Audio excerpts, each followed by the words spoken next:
I'm gonna have to go in there and charge up a little bit, but I'm We good. live now. We always say in the Black Panther Party that they can do anything they want to us. We might not be back. I might be in jail. I might be anywhere. But when I leave, you can remember I said with the last words on my lips that I am a revolutionary. These are the voices of New Africa. These are the voices of New Africa. These are the voices of New Africa. Free in the land, and we ain't asking y'all. And welcome y'all to the Voices of New Africa, the show where we educate the uneducated and re-educate the miseducated. I'm your host, comrade, brother Prophecy, and riding with me is that brother that's right beside me, right over here. He's none other than brother Kakayi. How you doing, brother? What's going on with you? Free to land. I see you. Good. I see you out on location doing your thing, man. We got a lot going on this weekend. We talked about a lot of things in our radio broadcast today, but this weekend we got the 1 million Black Fathers March right here locally in Memphis, Tennessee, and we also have the Nation Day, New African Nation Day in South Carolina, Charleston, South Carolina, and both of them are 3-day events. And man, we're gonna be down there doing what we do. So man, it's an exciting weekend. I guess we're gonna get started straight out. Well, first of all, let everybody know that we're part of something called the New African Independence Movement. That's what we struggle when we strive to gain land, independence, self-determination, reparations, in the creation of an economic system that is not about the exploitation of man by man. In other words, we're not trying to screw over people. We're not trying to get over on people. We're trying to make sure that we have and we gain all of the resources that's necessary and needed for us to survive collectively. And everybody get everything that we need, not just a few people at the top that exploiting and living large on the backs of everybody else, which has been happening for so long, ever since before this current system has been set up, when it evolved from the slave system in which our ancestors suffered so greatly from. But yeah, comrade, we this weekend there is a 3-day event starting from April the 1st to April the 3rd. It's called the 1 Million Black Fathers March. And I'm going to be a part of that.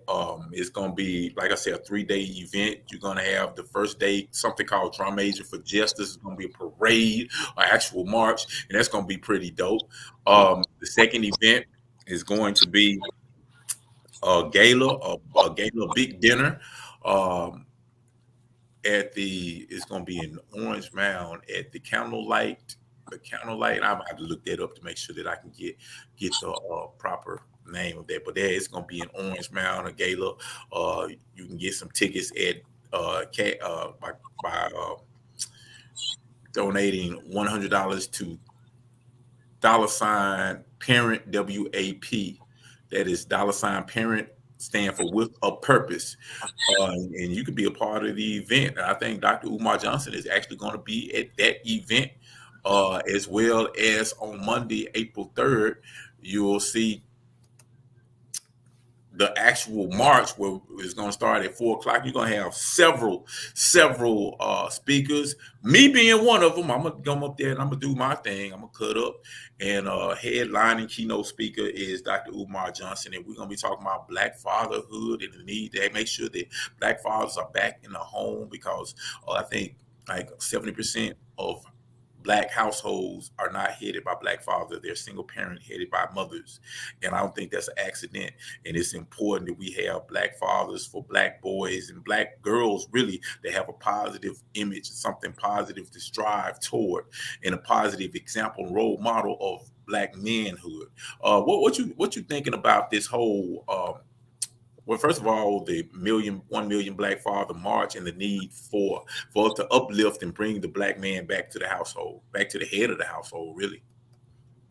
Yeah, well, we've been subjugated, oppressed people for so long that we've begun to accept some of the cultural changes amongst our people that have been imposed upon us, and one is being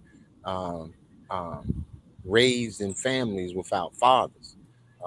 And what we have to do is take control of developing our culture ourselves. And I think that having the Million Father March, well, not I think, I know that having um, a Million Father March will begin the process of changing the culture of our people to understand the importance of having a father in the community, and it would eliminate the stigma of black fathers and begin to start a new trend of black fathers wanting to be able to say that we are responsible men. Not that we're not responsible at this time, but we have so many outside forces um, creating um, situations which puts us in a position where we can't be productive fathers. And so if we change the concept and we change the idea that being a responsible, accountable, and father as the normal cultural thing in our community, um, that will change the whole concept. It should be no longer after we do this and for some years to come. It should always be that we are fathers. We take care of our family. We know the devil is a liar, whatever they say. The old folks say, it's not us they talking about, because right now, um, if you were to say in a lot of, and I'm just paraphrasing, I'm actually making a comparison. um there are certain things in our culture that is normal because it's a cultural thing. um Mhm. and some of the things that are part of our culture are negative because it imposed upon us to have it in our culture, in our community.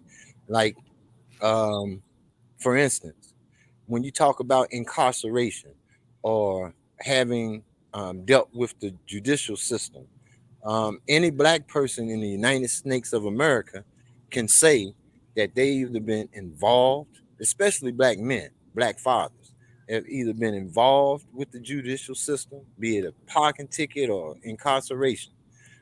Know somebody who's been involved with the judicial system, or have family members who have been involved in the judicial system.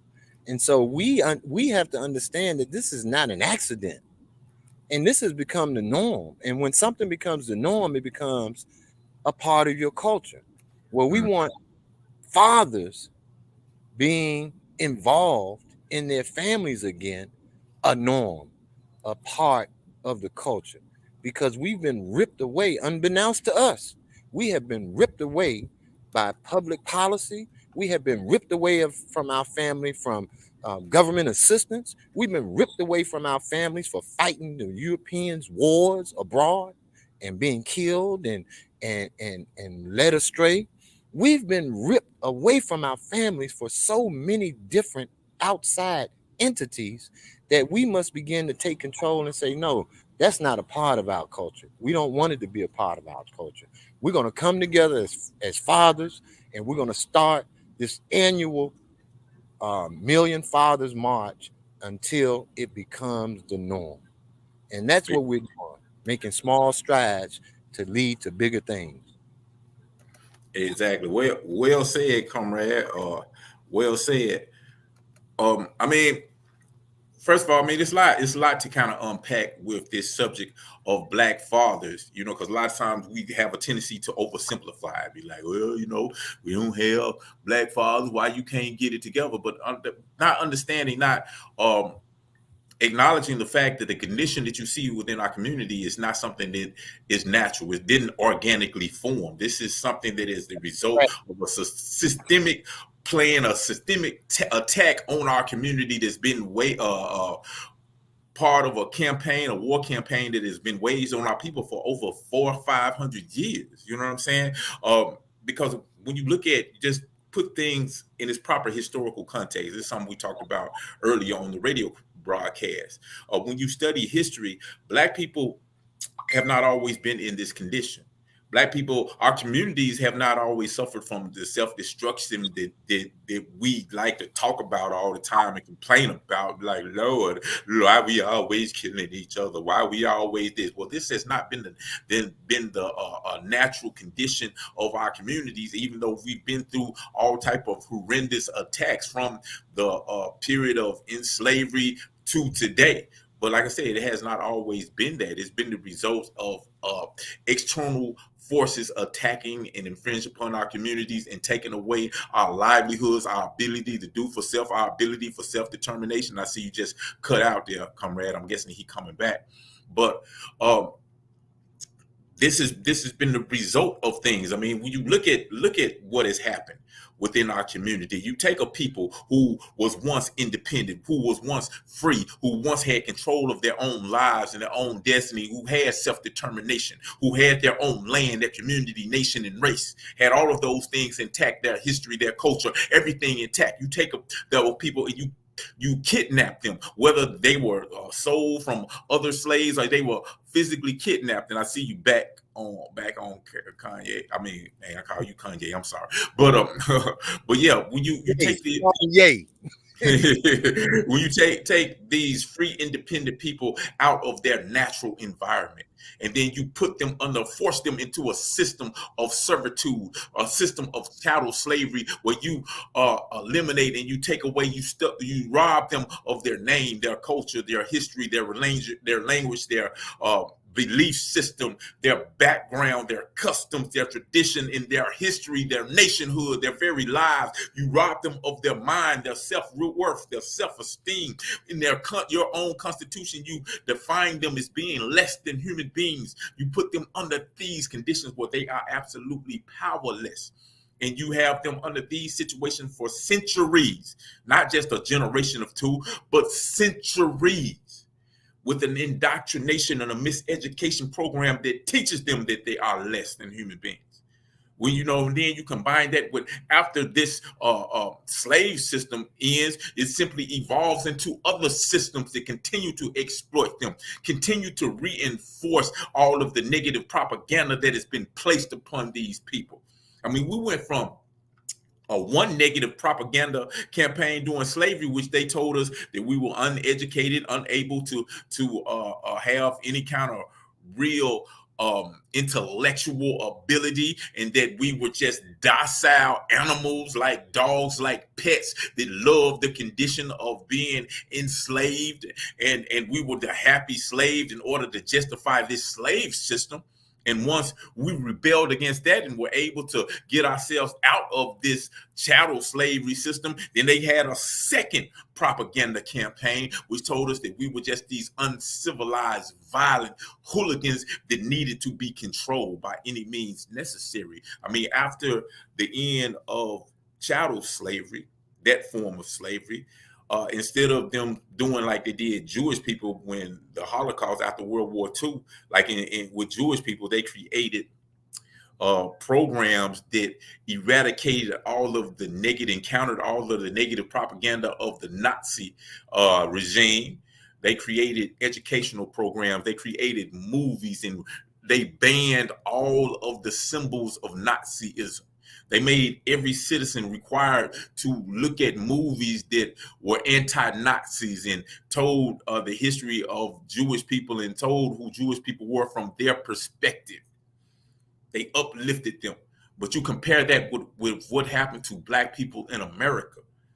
See, after slavery, they created another propaganda campaign. They said that Black people were uncivilized, that we were just crazed, oversexed animals who just wanted to rape white women. They created movies. The first blockbuster movie ever created was a movie called Birth of a Nation.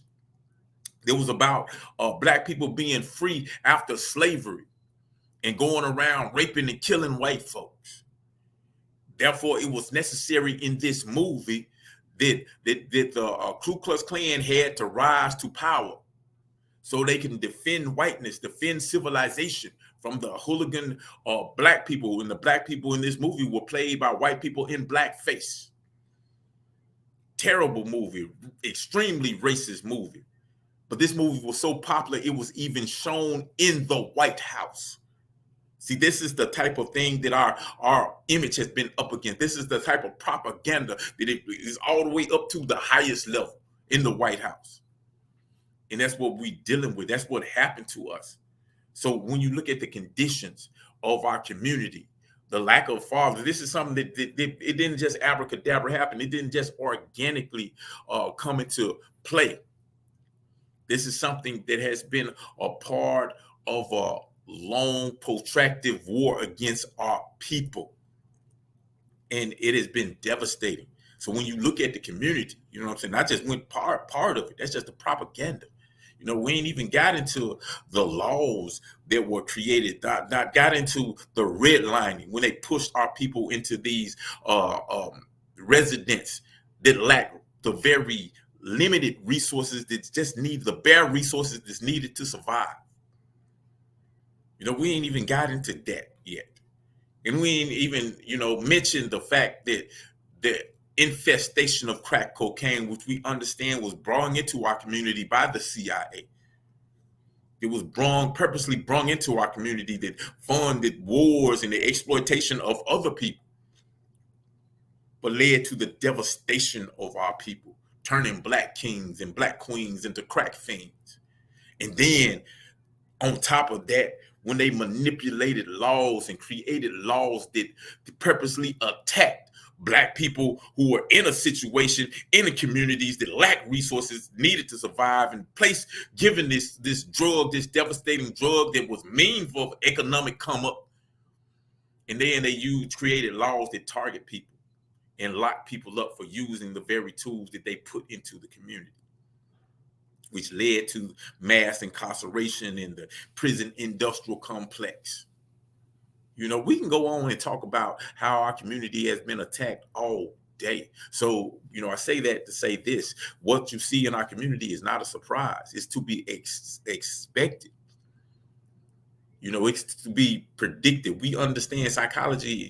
People have done psychology for a very long time. We understand when you put a people in a condition and you remove the resources needed to survive. And not to mention, you create propaganda programs that have taught them to hate themselves and everything about themselves. You understand that these people, especially when they're condensed into a highly concentrated, condensed, overly populated communities that lack resources, that has an over amount of self-hate and propaganda placed upon them. You understand what happens to people under these circumstances. We've been knowing it. So there's no surprise about what happens in our community. But we didn't even talk about how they gave all these trick gifts in our community, saying, you know what, hey, there are people who are suffering from poverty within our communities. So, this is what the government is going to do. We're going to give assistance to y'all. We're going to call this the Welfare Act, this welfare system.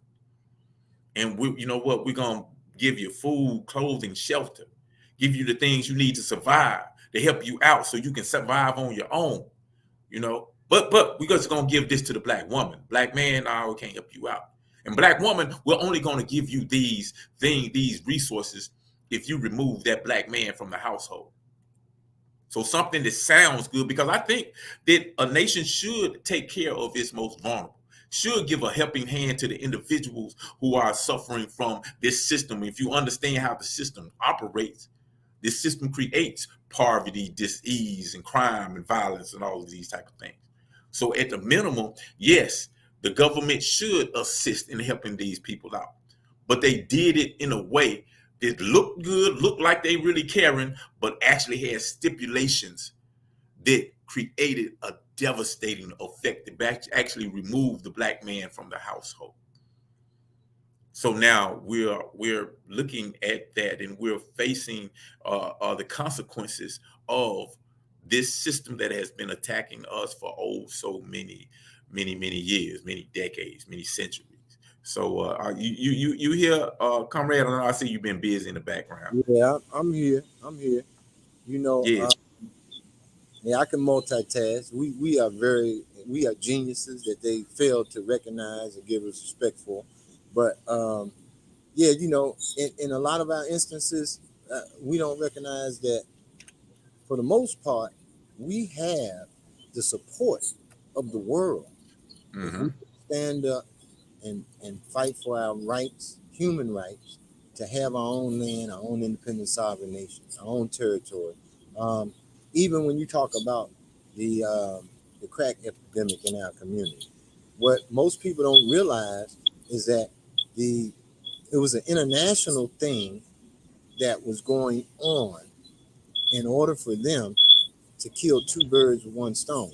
So we would have support of the whole Western Hemisphere because what was done to get that into our community to demoralize our family, our community, our nation, our race, um, also devastated nations because they took from Nicaragua, created the Contra War, and then on top of that, um, they got the country to promise them the sole ownership of land. This is how important land is to us, black people.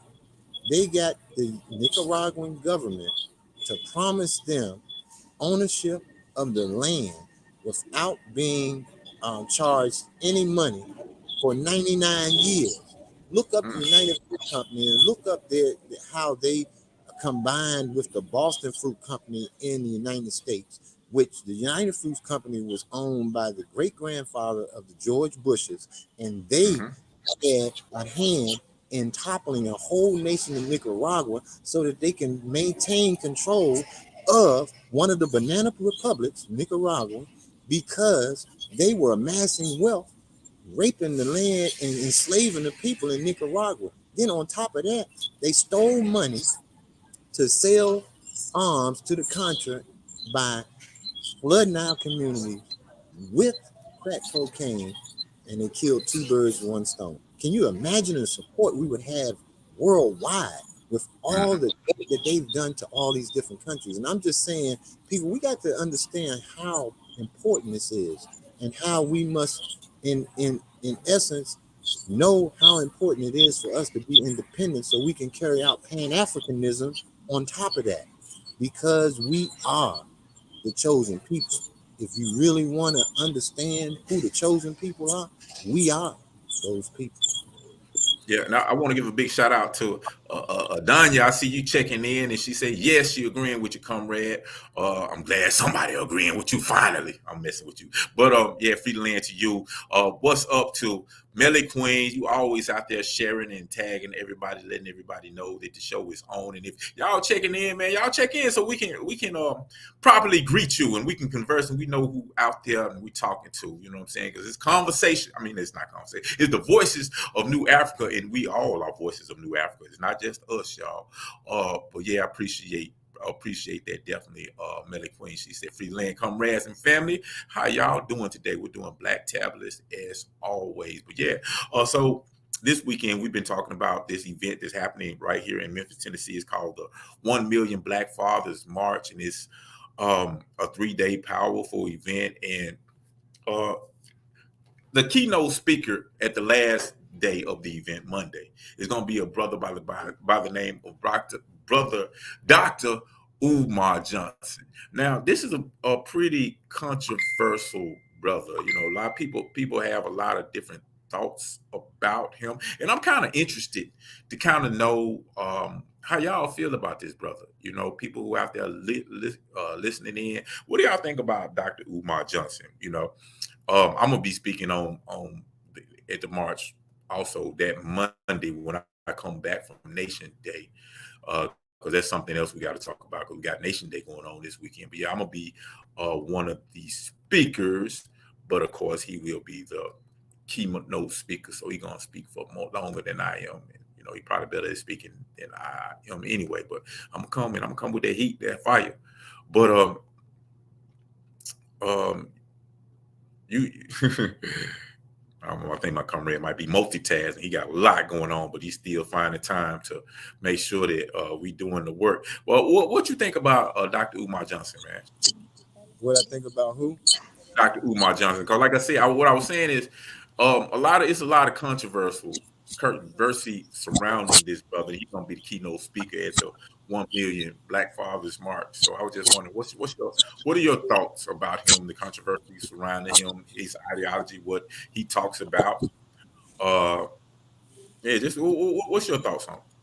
Well, number one, I anytime a brother or sister, for that matter, um, intentions to uplift Black people and have national sentiments and Pan Africanist sentiments. Um, I'm for hearing them, listening to them, and understanding so that I can relate to them. Because if I understand what they're talking about, I'm going to be able to respect where they're coming from. And a lot of our people listen to other people talk about Umar Johnson who don't understand where he's coming from, can't relate to him because they're not New Africans, and thus say things that are disrespectful. Now, to be honest with you, the brother has done nothing that I can think of that that is a detriment to our people. He's trying to embark on pioneering an entity of creating an educational institution um, that everyone could be a part of. He's embarking on promoting nationalism and Pan-Africanism, which we agree with wholeheartedly, um, because that's the direction in which we need to go in order to be free. Um, he's not controversial. What's controversial about him is that he's talking about doing things that are for the betterment of our people. And anything, and people, we must understand, anything that's good for us is bad for the status quo establishment, who's actually exploiting us, oppressing us, subjugating us. It cannot be good for them. So they're going to put negative information out on him. For a brother who can speak as eloquent as he can, for a brother who's wanted by many of the Black people in the community, he's making less than Les Brown, and I don't think Les Brown has done a speech or a presentation in I don't know how long. And that's sad, because we have to have our own uh, way of validating um, our professionals, our leaders, and so forth, and stop allowing other people. So he's not controversial. Yeah, I wanted to go to some audience because, like, I actually, you know what I'm saying, because like I try to be as objective as possible. You know what I'm saying, and I've pretty much shared that. I honestly, I don't know much about the brother other than, social media, what's out there in social media. And I'm gonna tell you the reality is social media is not real, because anybody can put anything about that. I know that he has been out, publicly trying to gain money and create a school, and there's a lot of people saying different things about it. They're saying, why it's taking so long, he's been not doing whatever and all that kind of stuff. And honestly, because I don't really know his situation, I'm not in a position to even judge it. You know what I'm saying? Because I don't know what he's going through. I don't know the vision that he's trying to put out. I know it's an independent school. What I've seen I've seen independent schools before. I don't know, exactly, how big of a scale that he's trying to put. So it's like it's hard for me to sit back and just say, well, it should have been this, it should have been that, should have been, because I don't really see the vision yet. I don't know, what the vision looks like. So I don't want to, I can't say either way. I know, what he speaks on. I feel what he speaks on like 100% on most things. I agree with most things that he says. I know that he advocates for things that I agree with. He always talks about the need for institutions. And he definitely he definitely appears to be putting into an effort to bring about a solution, to bring about a institution of his own. But I'm gonna go to some of the comments to just see what's going on with it. He seems very self-aggrandizing. However, he speaks truth to power.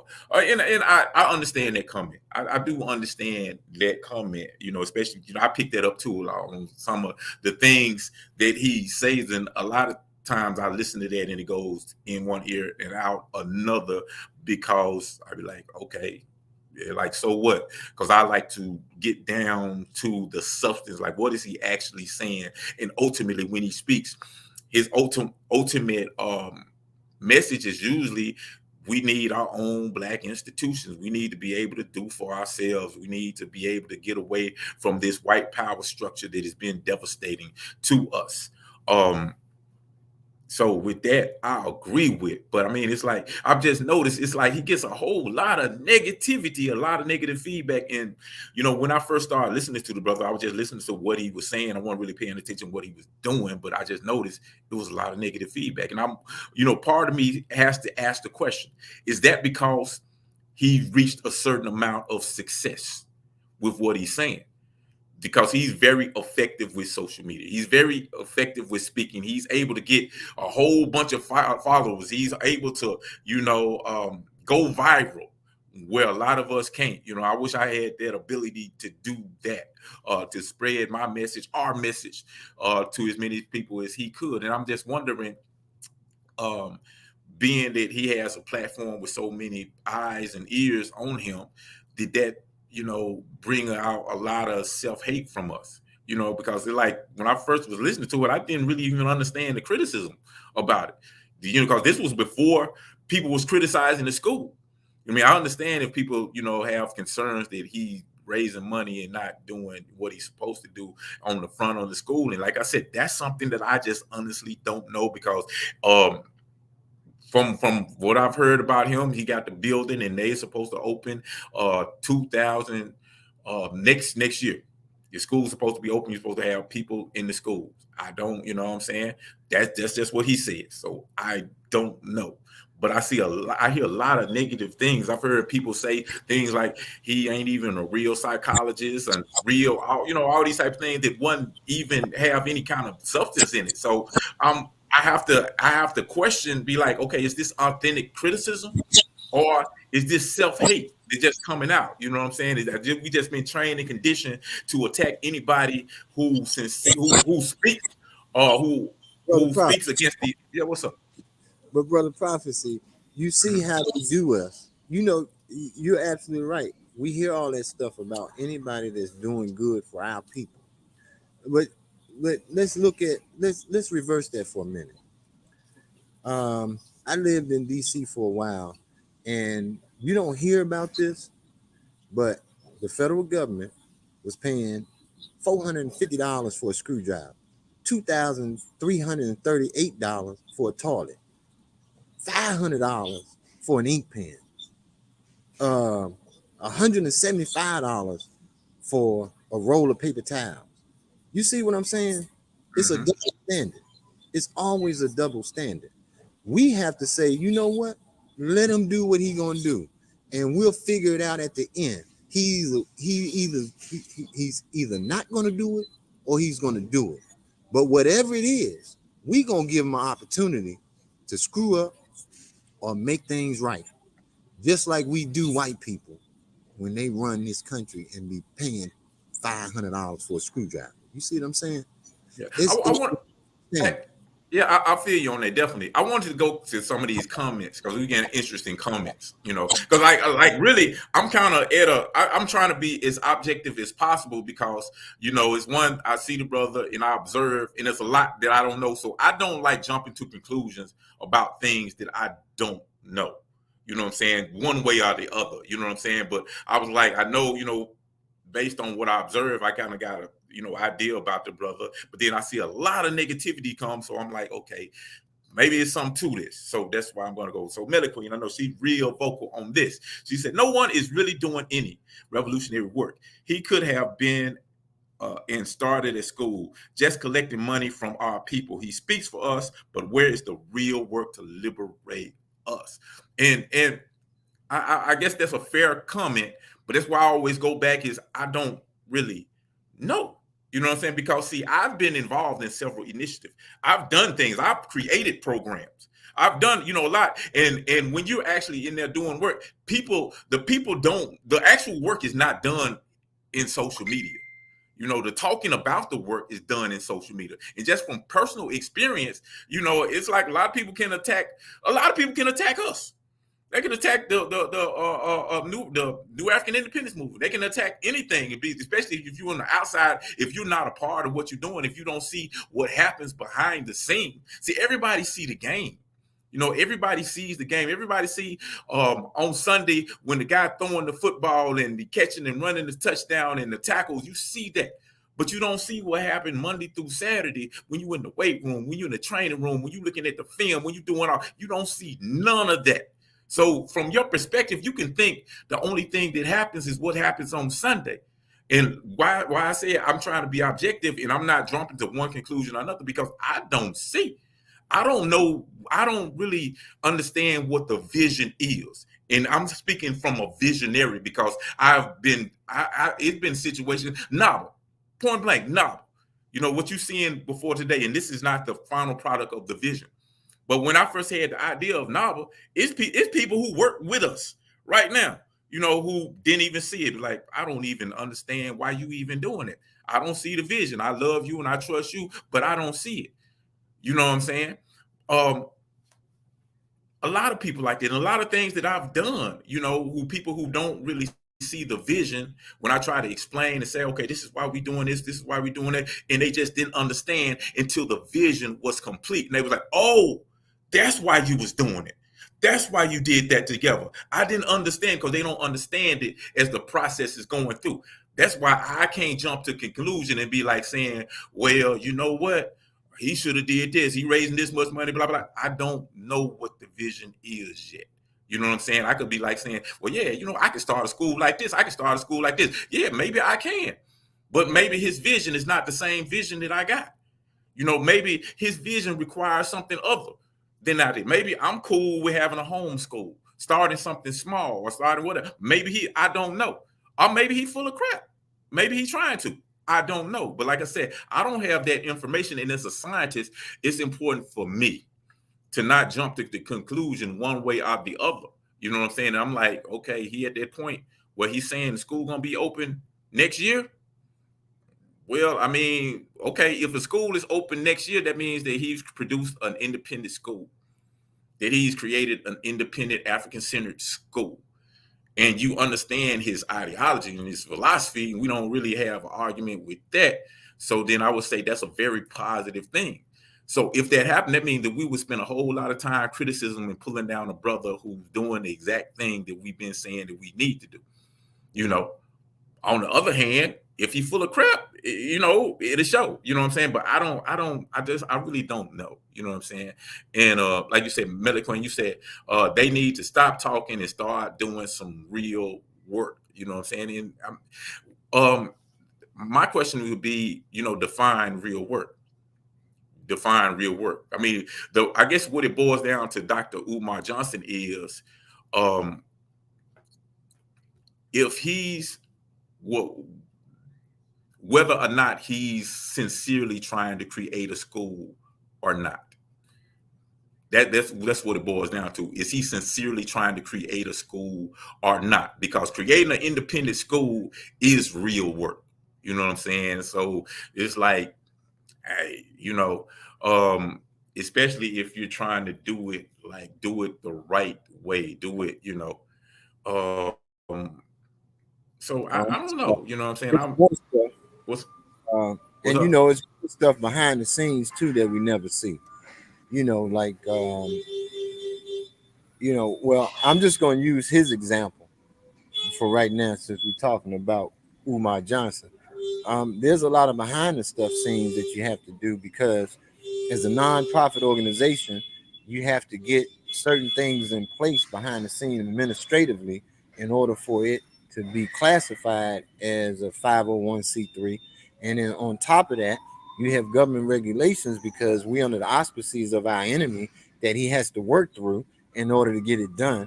And then on top of that, the scrutiny that he has to go through personally to make sure to stop him from doing what he has to do, causes him to either outsource some of the work that needs to be done as far as construction and all of that, Maybe has to put it off for a minute, the construction part for a minute, because he has to deal with so much litigation and things.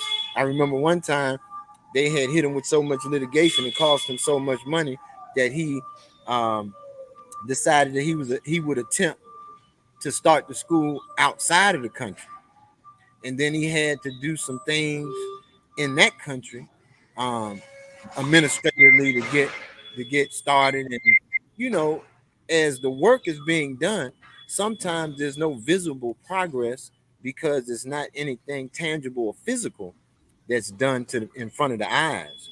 But there's a lot of work behind the scenes, just like us with the radio program. There's a lot of stuff behind the scenes that people don't know, and if we didn't have it to a point where we're getting the word out right now, people would think we're not doing anything. But it's a lot behind the scenes that goes on, that it requires a lot of work. That's not televised. It's not broadcast. It's not talked about. And so I'm just saying, for me personally, I understand my enemy well enough to know that when we first saw them and we said they speak with a forked tongue, um, they still doing that to this day. They saying one thing, they lying. Um, they creating businesses, stealing our retirement. There's a whole bunch of stuff that they do. Um, it's time for us to say, you know what? Let me see what my brother is going to do. Uh, I'm a support. I even support people who do things that I know ain't gonna work, because their intentions are to uplift our people. But I'll let them know along the way. You don't have to bump your head and go through this and make this mistake. But I'm telling you, voting don't work. But I Mm-hmm. got elderly people that don't that that, that's all they know. And all I can do is try to give my people a chance to prove me wrong. I can't go by with it. You know what? Everybody has a valid point. Everybody has a valid point. What my position is that nothing's valid to me until it's etched in stone. I can't say he ain't doing nothing right now, so I'm gonna let it be. Um, I just wish it was some kind of way I could gauge it and find out more. Um, but right now it's not. I don't Yeah. see it. Yeah, I mean, and I'm not discounting anybody's point. I do something that a lot of people have a hard time doing. A lot, and it kind of is one of my pet peeves. A lot of people have a hard time saying I don't know. You know what I'm saying? And a lot of times, by me, I have no problem saying I don't know. And in this situation, I don't know. You know what I'm saying? Because I rather get enough information that makes me feel comfortable with a position, um, than to just say an opinion that's not based on any enough concrete evidence myself, and then end up, 1 year later, now I'm saying the opposite. That's one thing you can say. I'm glad that I'm on this platform, because you can go back, years and say, what I said on something on COVID, when COVID began. And I'm saying the same thing on it, although more information has come out, you know what I'm saying? Because I don't go around just talking about, I like that you have concrete evidence and concrete facts before I just state an opinion. So I'm saying I don't know. I sincerely don't know. All I can do is root for the brother, hope he is doing what he says he's trying to do, and hope that his school is successful. Because, I mean, at this point, with everything that I've seen, if he does not come out with a school, it would surprise me. You know what I'm saying? Based on everything that I've seen from him and that he's put out, if he doesn't come out with a school, it will be surprising. So the question would be, well, would the school be up to par? Did he use some of the money for himself personally so he could live large or be wealthy or whatever, and then not enough in the school? All of these things are valid, but all of those things within itself have to actually be seriously critiqued, seriously analyzed. Because one thing that I understand, especially being an individual who is all about trying to create. If anybody know me, if anybody who ever worked with me, one of the first thing I'm ever talking about we in a meeting is, okay, what we about to do? What are we about to do? Oh, you know how to do this? Okay, how can we use this to create something for the community, for the people? So I'm all about trying to create and bring things into this. As a matter of fact, anything I know how to do, I don't create it a program. I'm good at garden, I create garden programs. You know what I'm saying? I'm good at this videography and stuff like that. I got videos and this stuff like that. So, you know, and I'm saying that not to be bragging or anything like that. I'm saying that because I'm always trying to produce and I'm always trying to create. And I know how difficult that is. And I know how when you're trying to do that, people from the outside don't necessarily get the understanding of what you're trying to do until it's already done. You know what I'm saying? Because I know, you know, people misunderstand me all the time. So I'm real hesitant to jump out and be like what somebody else ain't doing, because I know what it takes in order to do it, especially do it at a high level. And one thing that I know, the struggles, that one of the biggest barriers that I have is trying to have being able to finance what you're trying to do, being able to finance. So part of the question that I have is like, okay, if he took this money to secure himself financially, a lot of the money to secure himself financially, you know, then we have to have a discussion about whether that's a legitimate thing to do or not.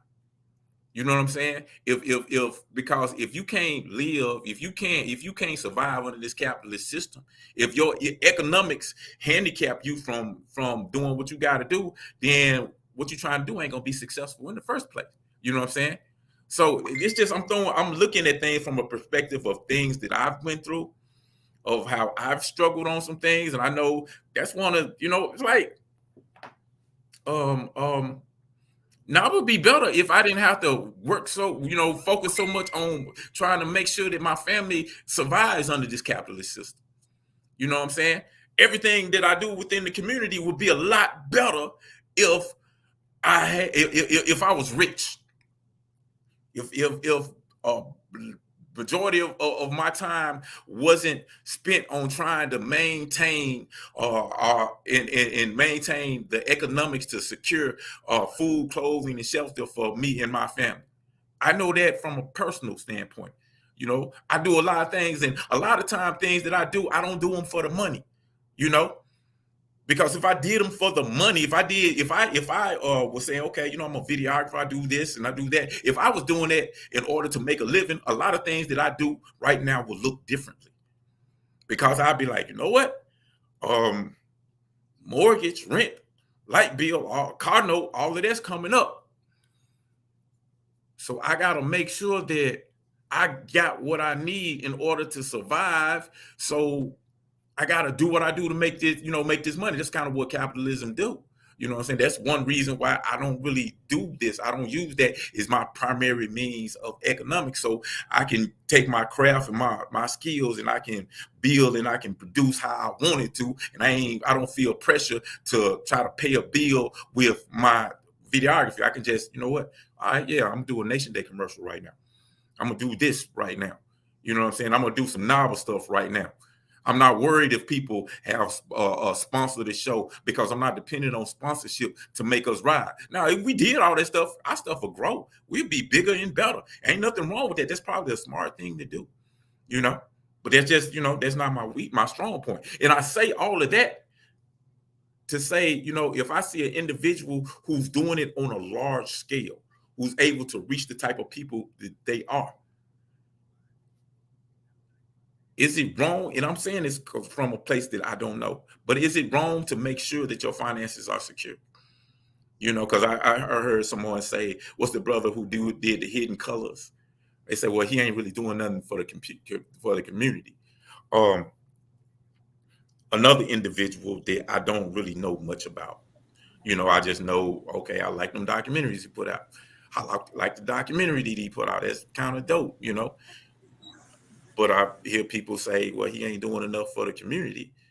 And I guess I don't really understand that, you know, because I'm like what is he supposed to be doing? because it's like if the brother putting out documentaries and movies that have educated so many brothers, why are we attacking him? You know what I'm saying? It's like he used his talents, his skill to try to educate people. And Most of us are not doing that. they already attacking him on a financial level. He can't mass distribute his stuff out and make the kind of money that all of these the Matrix and all these other movies they make out in Hollywood. He should be. We know the support that he would get worldwide if he was able to be distributed from a major distributing company, and they don't want that to happen. And yet we compound matters by making sure that we criticize him as well. That's just how it is in a capitalist system that is designed to exploit and oppress us. I got a lot of noise in the background. Let me cut off for a minute. No, I mean that's all good, and I'm like literally, and I apologize for this because this is just something that I really don't know, and I really want like perspectives from this, so I can't really, in my opinion, I can't really give any real insights on one way or the other, but so you kind of catch me in a position where I'm just trying to navigate, trying to find the actual concrete things why people are upset, why people don't like this individual. And I'm gonna go to some of the comments. But like I'm real specific, okay. Tanya, I see you out there. Like some people went at him for saying he considers mixed people black as long as they identify all the time. He gotten a flack about academia elites. That's a lot he said, I agree with, especially when it comes to stigma placed upon Black children in the U.S. education system. He echoes the same educational critiques of Dr. Juwanza Kumjufu. And actually, I respect that. So yeah. So he got flack for considering mixed Black people as being Black as long as they identify with Black. And a lot of our studies tell us the same thing. It's like how you judge your friend and your enemy. So yeah, I get that, and I understand that everybody's not going to agree with what he says, what he speaks on.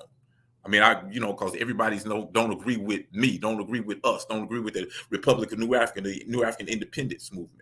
If everybody agreeing with what you said, then that means you ain't saying nothing. So yeah, I get that.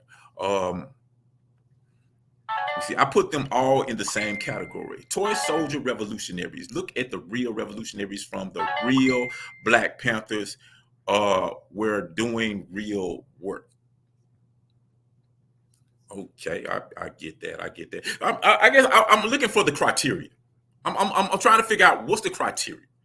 It's like, okay, you have to be out there feeding the people like the Black Panther Party, which is a great thing. Yes, definitely we need to do that.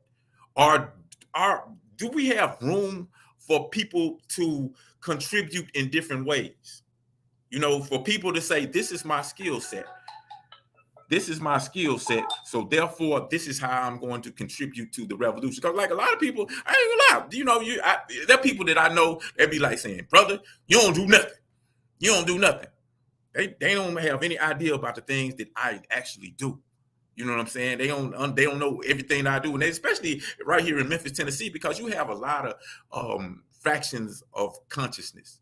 You have people over here doing some, people over there doing some more, and they're not really connected together. And people are not really aware of everything that is being done. So to everybody in their individual circle, it looks like nobody else is doing anything. And that causes us to be less effective because we disconnected and disunited. And everybody kind of doing their own simple thing. And then people who don't understand that sit up frustrated and they be like, well, they ain't doing nothing. They ain't doing nothing. They ain't do, you know what I'm saying? People say that about us. And apparently some of us say that about other people. But like I said, I've come from a scientific perspective. And because I do that, I need to understand and analyze the actual details and to try to figure out some things, because I do not want to be looking at something that has a potential solution, but I can't see the solution because I'm stuck with my blinders on and I can only see what's in my immediate area, and I don't have all of the information, and I'm just attacking people that I should be supporting. So, I'm not quick to attack people. And I think that's a problem within our community, because we've been trained and conditioned to attack people really, really quick and real easy. That's just something we just kind of naturally do. We're naturally trained to look at things from the negative perspective and not look at things from a holistic perspective. Now, I'm not saying this what anybody on here is doing, because like I said, I don't know. Might have, because one thing, I don't follow like people in social media and all of this type of stuff. So I don't be into everybody business like that. So, but I mean, I don't know, you know what I'm saying? Like, then define, like, what's the real work? What is the real work? And how can you judge an individual based on if they're actually doing real work or not? You know what I'm saying? If Dr. Umar Johnson wasn't really, about trying to get a school, whether how successful or how not successful he was and stuff. Because like there was an independent black school in Memphis, Tennessee. My son went to it, called the Marcus Garvey Institution and Teaching Academy. And it was a good school, man. Great school, African centered. Had great students. Loved it, needed it. It failed because of finances. It failed because it didn't have the finances that it needed. Point blank. And I was there. And people, from this is what people said. It was a private school. People they charged for you to go to that school. You had to get admissions, And people in the community say, well, what you do with all the money you do on it? Now, first and foremost, they didn't charge hardly anything. And if you couldn't pay, they didn't even just turn you away. They worked with you. You had people who hadn't paid, and I don't know, but they was the first and foremost, the most important thing was the students. Now, there's other things going on that I ain't even going to get into because things got kind of messy. But you had people who don't understand the interworkings of what they had to do. Say, well, what they doing with all this money or all this money, But me, I'm knowing everybody who was involved personally. And I understood how hard and how difficult it was for them to maintain that school, which don't even exist no more, which is a travesty, because it was a institution that did not succeed because it did not have the support that it needed, not the financial support that it needs. So I don't, that's why I say I don't know. I ain't quick to criticize somebody who trying to put together a school, and because I feel they ain't doing the money right or it's taking too long. I'm not trying to do that, because I've seen examples that fail.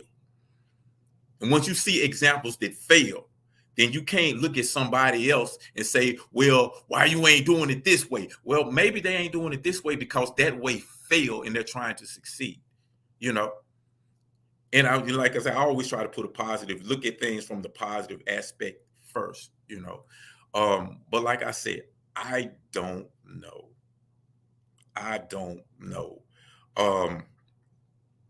But concrete analysis, I've seen a lot of people try. I've seen a lot of failures, and I've seen a lot of, things that don't happen. So when I see somebody doing it a different way, I got to sit back and I got to watch and I got to take notes and I got to say, okay, this was successful. This wasn't successful.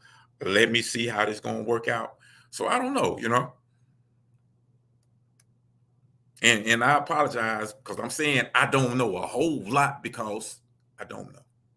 And I'm not in a position to just say, defend or critique, put somebody down when I don't have the information that I feel is necessary.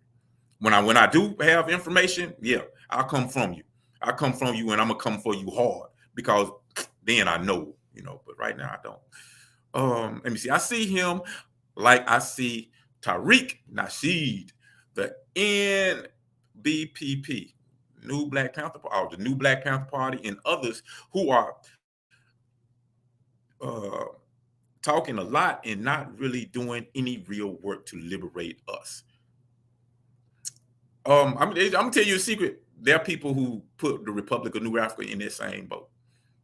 There are people who put the Republic of New Africa in that same boat.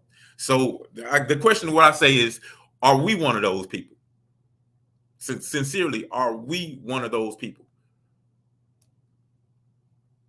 And like I said, I'm saying it because I'm trying to figure out what's the criteria. What is the criteria for to determine like whether an individual is actually doing work and whether individuals are not doing work? And I see comrade Atiba in the house. How you doing, comrade Atiba? You know what?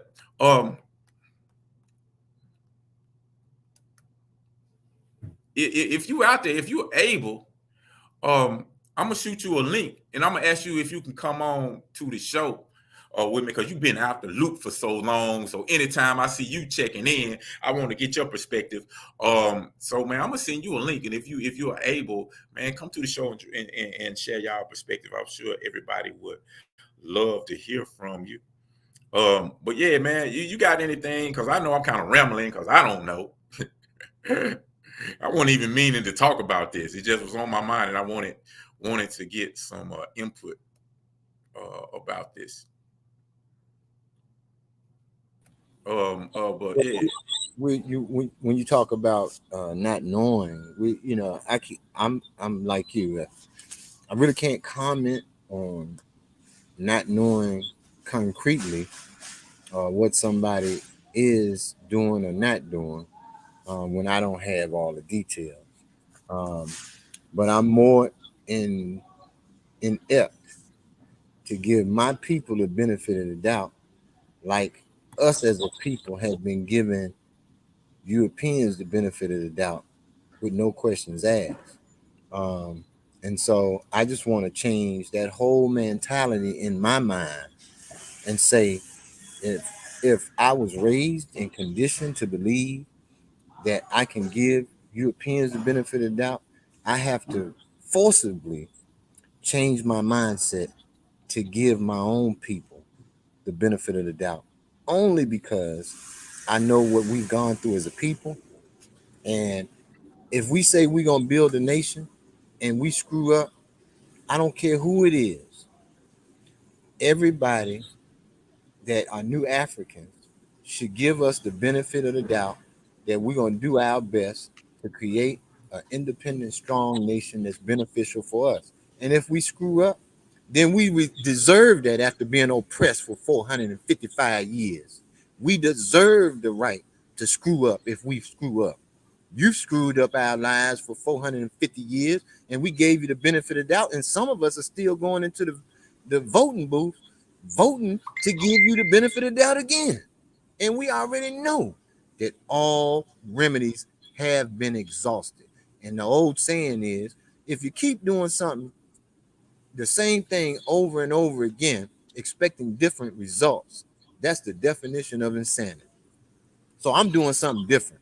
I'm gonna give my dig folks the benefit of the doubt and let that, them screw up if they're gonna dig that, screw up.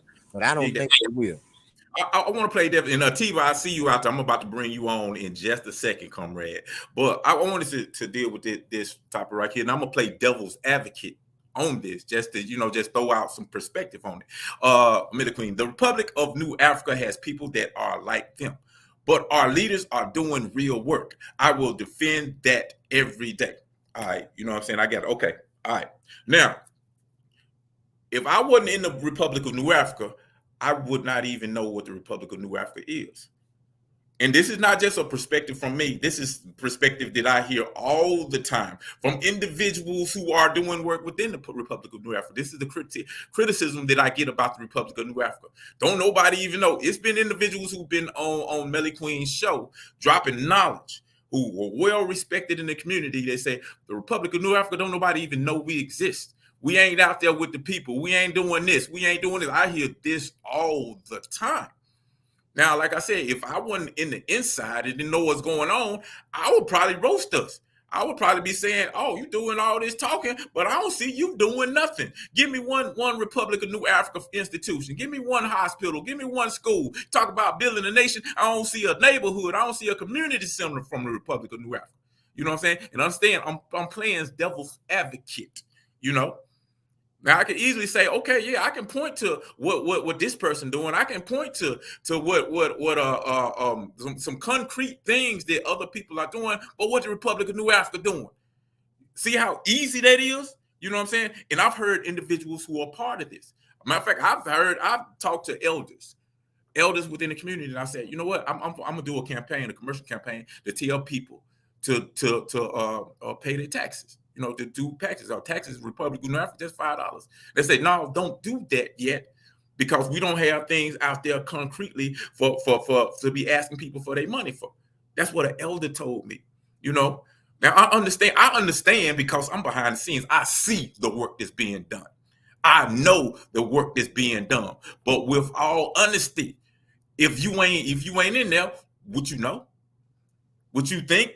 Or would you say put the Republic of New Africa in that same category as all the other people that you put in the category? You know what I'm saying? And then, like I said, I'm playing devil's advocate because me being in a situation and I've seen the work behind the scene, I'm not quick to criticize and jump on somebody who is publicly out there, who's doing things on a bigger scale than I'm doing it.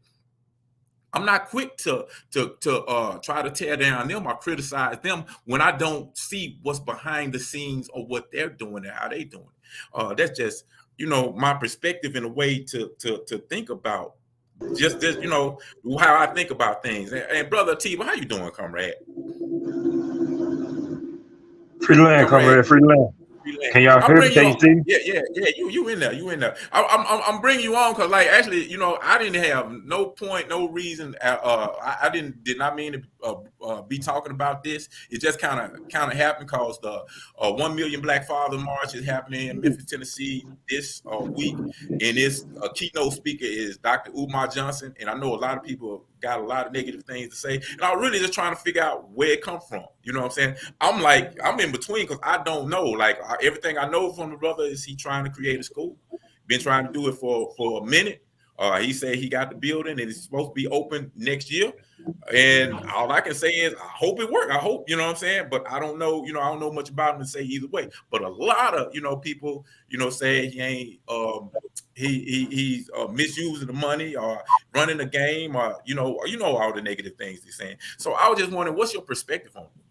Because like I said, my perspective is I don't know. I'm just hoping for the best.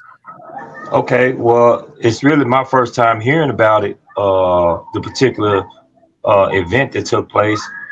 I was unaware of it. I'm actually just waking up, and because I've been looking for y'all all morning. And I lost track of time, so I went to sleep. And anyway, so as I turn the phone on, here y'all are. And the subject that you're speaking on, I can speak on it from a general perspective more so than the particular situation because I'm unaware of it. But we've been trained to not trust one another. We've been taught this here for hundreds of years. This go back into history from chattel slavery, because any forms of leadership that would rise up amongst the midst of us is to be looked at a certain way, and we still carrying that same mentality right today. Brother Umar, I don't know much about him outside of seeing him on YouTube and the Hidden Colors DVDs that I have. He has a good perspective on things. Especially when it comes down to the idea of having a school. Years ago, he worked on trying to get this school. If you saying he actually got the building now, and that's good because years ago, and I mean like 2014, 2015, I think, he was talking about this child having a school for Black children, and he was asking a lot of the entertainers to help contribute to it. They wouldn't back him up, obviously, and people was on Facebook shooting him down about it. I think there's just something in us, man, that we got to burn up out our system, because if it was a white person You know, and I'm just throwing it out there. If there was somebody white, would they still be shooting them same slugs? Actually, they wouldn't, because the white power structure itself is geared and designed to guarantee that if they put a plan like that together, that it will be successful, that the people will back them up. We got to start thinking in terms of how we're going to actually make things happen in the physical, you know. So that's just my take on it. Like I said, I'm just coming in on the subject. I heard you speaking about also about concerning the New African Independence Movement and the Republic of New Africa, that people aren't unaware of it. I mean, and that's true, comrade. I asked the brothers inside the prison these last couple of weeks, how did they hear about the Republic of New Africa? Have they heard about it before they met me? Most of them, actually, all of them said no, except for Detroit. Detroit said I ain't as aware of it as I am now until I met you, but the name of it, since I'm from Detroit, I've heard of it, heard the name, but didn't think no further than what, you know, that. People have to see us. Like seeing is believing. They have to see us. They have to see us out there in the midst of it. Ain't just seeing us. They have to see us with them. Mm-hmm. You see what I'm saying? We got to actually, even though I know most of us don't believe in the protesting and the marching and stuff like that. I'm pretty sure we are more strategic in our thinking about what may need to be done. But that doesn't take away the fact that being with the people. It shouldn't take away the fact of being with the people. We need to be with the people. The people have to see us. They have to see those slogans. They have to see those signs, those names. They have to see those faces. Do we got posters of Robert Williams or Queen Mother Moore out there walking with the people, or give it to the people and have the people put out some t-shirts, some free t-shirts and stuff? Wear these, in the name of the Republic of New Africa. They'll catch on like that. We have to come up with fresh ideas on how we're going to get the people to acknowledge the existence of our movement. And when I say our movement is their movement. So I look at it from that perspective. Y'all got to excuse me. I'm over here doctoring on some wires and stuff. I got you. But yeah, that's just my take on. Like I said, comrade, I'm coming in, just not catching the show. I don't know how. No, I mean it's real simple. You know what I'm saying? It ain't like we had no deep insight on things. It was just like, and the reason I even brung it up is because when I look at Dr. Umar Johnson, for whatever you think about him, I know he's very effective at communicating with people and getting masses, a lot of people involved in what he does. And when I look at that, I'm like, okay, that's something that we're missing, because, like you said, most people don't know about us. When I had Brother Abdul on the show, that's the first thing he said. Don't nobody even know who we are.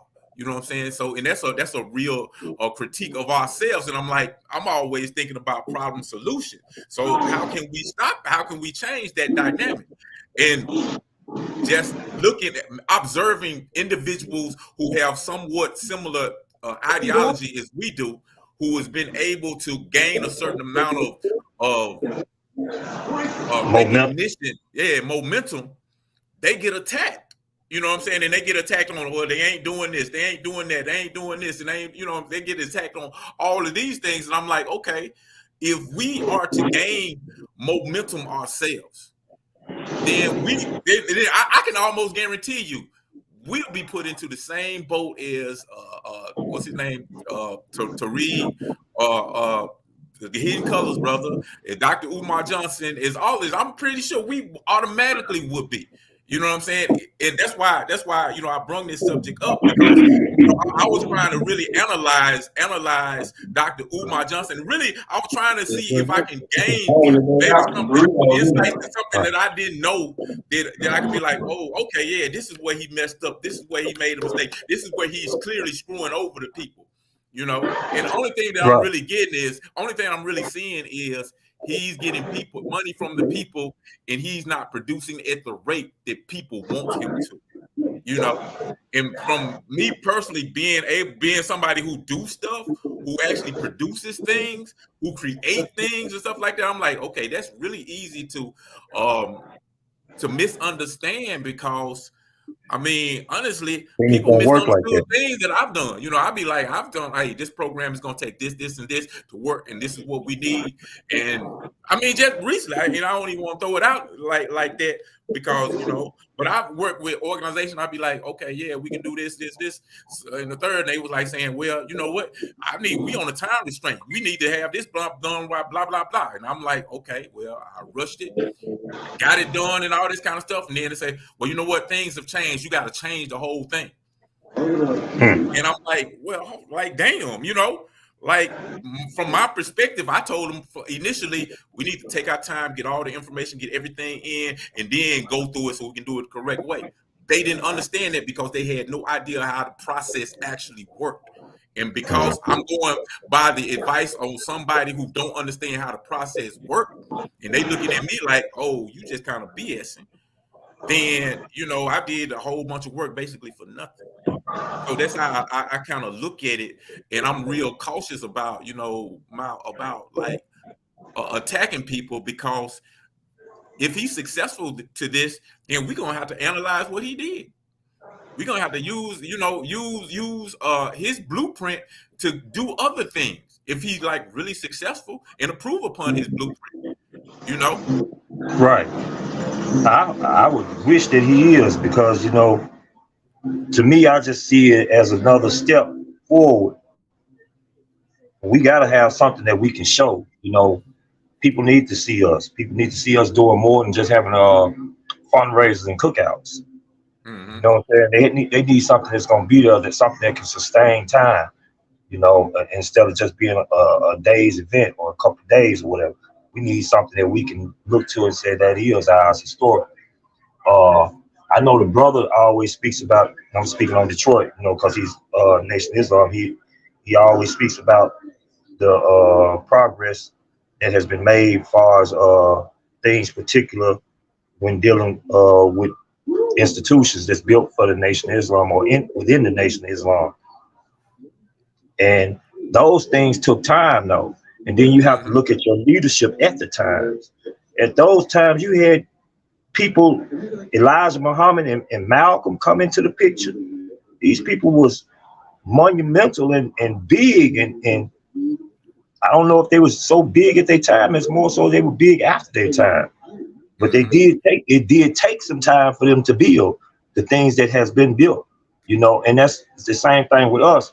Now with us, we few in numbers, and then when we do get a few numbers, you got to also understand that the contradiction of it is that we do have an opposition that does work against us, that does infiltrate us, that does take down our projects, that does become aware of our projects before the projects even get out of our mouths too fast. You know, they are already in the midst of it. That ain't to be pessimistic about us building. I'm just saying that we do have to understand that is in our midst, and we have to work in a manner that's gonna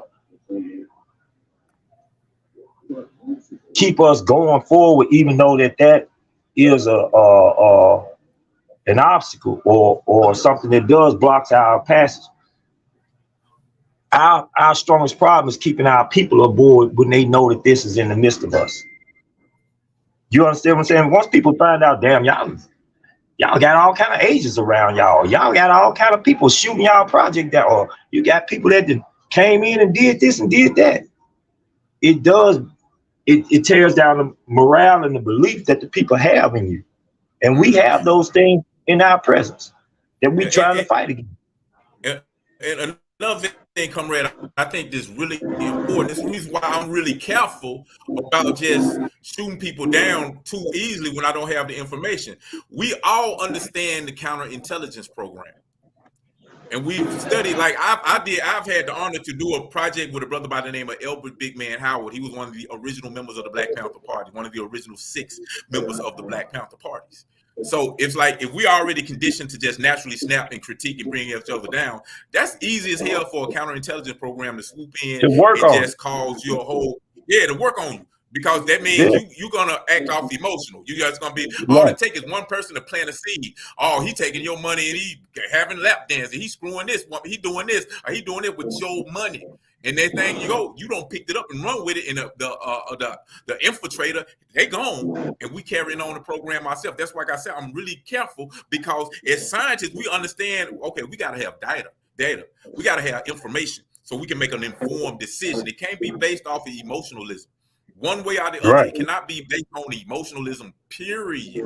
You know what I'm saying? That's why like this whole subject kind of fascinates me, and it makes me nervous in a sense because like literally that's what we're trying to do. We're trying to nation build. We're trying to bring about institutions. We're trying to do that.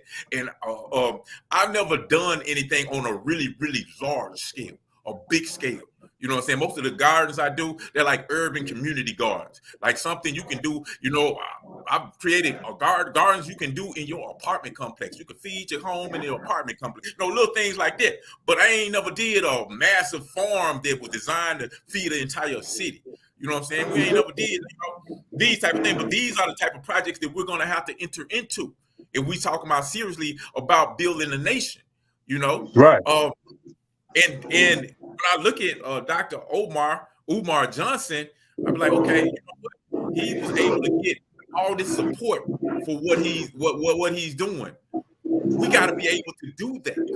We got to be able to do that, period. Because doing things on a small scale ain't gonna actually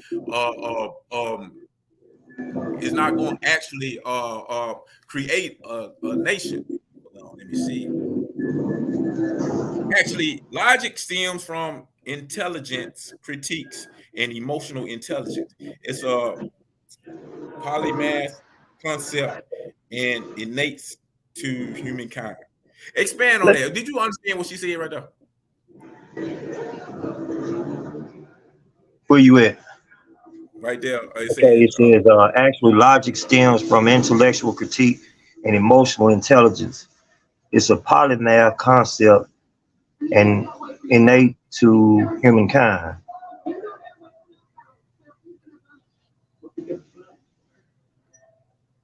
Adanya, I'm gonna ask you to break that Okay, down a little Daniel. Okay, Daniel. Look here. Turn down the intellectual bit. brain for us Yeah. lame street guys. So I in them comrades will understand what you just said because you just shot all the way over my head, and I'm gonna have to grab this dictionary and start breaking down stuff and all this old shit. Yeah, That you know. I know. Yeah, yeah, you shot over Hey, my head. And hey, thank you for making me not look stupid because I'm laying up there. I'm like, hold on, I gotta, damn. well, this thing now I have to because I tell this to brothers. Ain't no such thing as a a, a question that shouldn't. I mean, if you don't know, ain't nothing wrong with not knowing. Exactly. What's wrong is lying if acting like you know when you don't. Thank You you. know what I'm saying? So the best That's how. thing to do is always ask that question, like what is this? What raise your hand or something. I tell these brothers this because many of us is behind these walls because we didn't understand what was said in the courtrooms and we was, you know, got messed over like that. They talking over our heads. I want to ask the question, what's the purpose of having an institution, building an institution?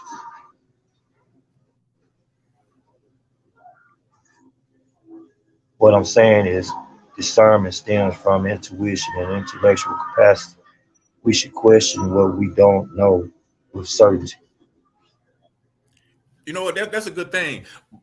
And I can't. I guess it goes back to something we always talk about when we say criticism, self-criticism, constructive criticism, self-criticism.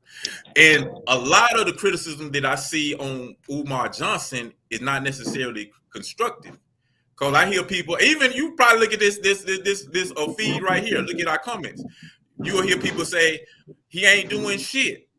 You know, he taking money, he ain't doing shit. You know, you hear that. That ain't constructive. You know, so it's like I guess that always. Hold on, that's been on that. That's on the comment box now. Yeah, I'm pretty sure you can see some, things saying stuff of that I'm not. line. I ain't looked at the comments to be honest. I outside of what you just put on the screen, I ain't went into them yet. Yeah. So Like I said, it's like, I'm over here. I'm doctoring on my cable, in my charge cord for the phone. So yeah, yeah, yeah. I got you. And the thing is, I guess if I was hearing more constructive criticism, I wouldn't feel, as uncomfortable with the situation, because constructive criticism is designed to boost, you up, But I'm like literally hearing a lot of pull you down. He ain't doing shit, what they like basically, yeah, like basically fuck him. He ain't irresponsible, doing, that type of thing. Not irresponsible necessarily. criticism. Yeah, yeah, you know what I'm saying? And I guess that's what, let me see. Hey, I'm just reading some stuff. Like, don't let me get started on that jackass, Tariq Nasheed. He is not supposed to be scamming our people and then talking and degrading our black women. But you speak good about these whites. Just because they look like us don't mean anything. I will not support exploitation from our own. Now, granted, it's much that I don't know. I can't even respond to that comment because I don't know much about the brother because I don't follow him. And it could just be a situation where I just don't know much about these individuals, which would mean that the critiques are not being responsible, because if it is, then you will have a responsible. The responses would be educational and not vague, But I mean, that's kind of the thing. Maybe we don't really understand how to do constructive criticism. well, most definitely shouldn't be something that's dealt with out of our emotional with emotional attachment. That's for sure. Um, I like to go Hold to on, the I want to address this point. This is because she said, "How much constructive criticism do you need?" There's never too much constructive criticism. You need as much constructive criticism until we gain the liberation that we need. There's no such thing as too much constructive criticism, unless that constructive criticism becomes destructive criticism. So it's like if we're not doing what we're supposed to do or whatever, then we constructively criticism and guide. Your criticism should be guiding to where we should be, and it should be it really shouldn't be like you ain't doing shit. Then the next the real thing is you should be doing X, Y, and Z's. You did this right here, but this is the way that it should have happened. And the thing about it is, if you shouldn't been doing X, Y, and Z, then, well, I mean, why were you doing X, Y, and Z? Is there a reason for you doing X, Y, and Z? If you ain't taking into consideration of all those things and all those factors, then it's like it's easily to be going into destructive criticism, not even thinking you doing it. But like really, there's no place to me. There's no place for destructive criticism within the movement. The only place you should have destructive criticism is when you're throwing propaganda on your enemy, and you can pull them down all you want to, because that's what you're trying to do. You're trying to bring their ass down, but you can't. You should not be, giving your brothers or people who are in the same struggle as you anything other than constructive criticism, because once you go into that destructive criticism, you're moving into emotionalism, and that we trying to build a nation. So it's like, ultimately, I want the brother to be successful, and ultimately, from when whatever comes from, I want us to be able to dissect and analyze what he did wrong, what he did right, and be able to build upon it. Because I mean, if he's able to raise $3, $4, $5, however $1,000,000, or however much money he's raised, then that's something we need to be able to duplicate. We need to be able to analyze that. So if he ain't in the right place, is his mindset not in the right place? If he's just trying to exploit people, then okay, all right, we still need to understand how to gain those resources so we can do it the right way. Period. I don't honestly, to be honest, I don't think that you have to look at how you put yourself out there. If you put yourself out there so big and grand on a scale and talking to those things to that nature, you really gonna go ahead and try to fuck people over out their money and everybody know you?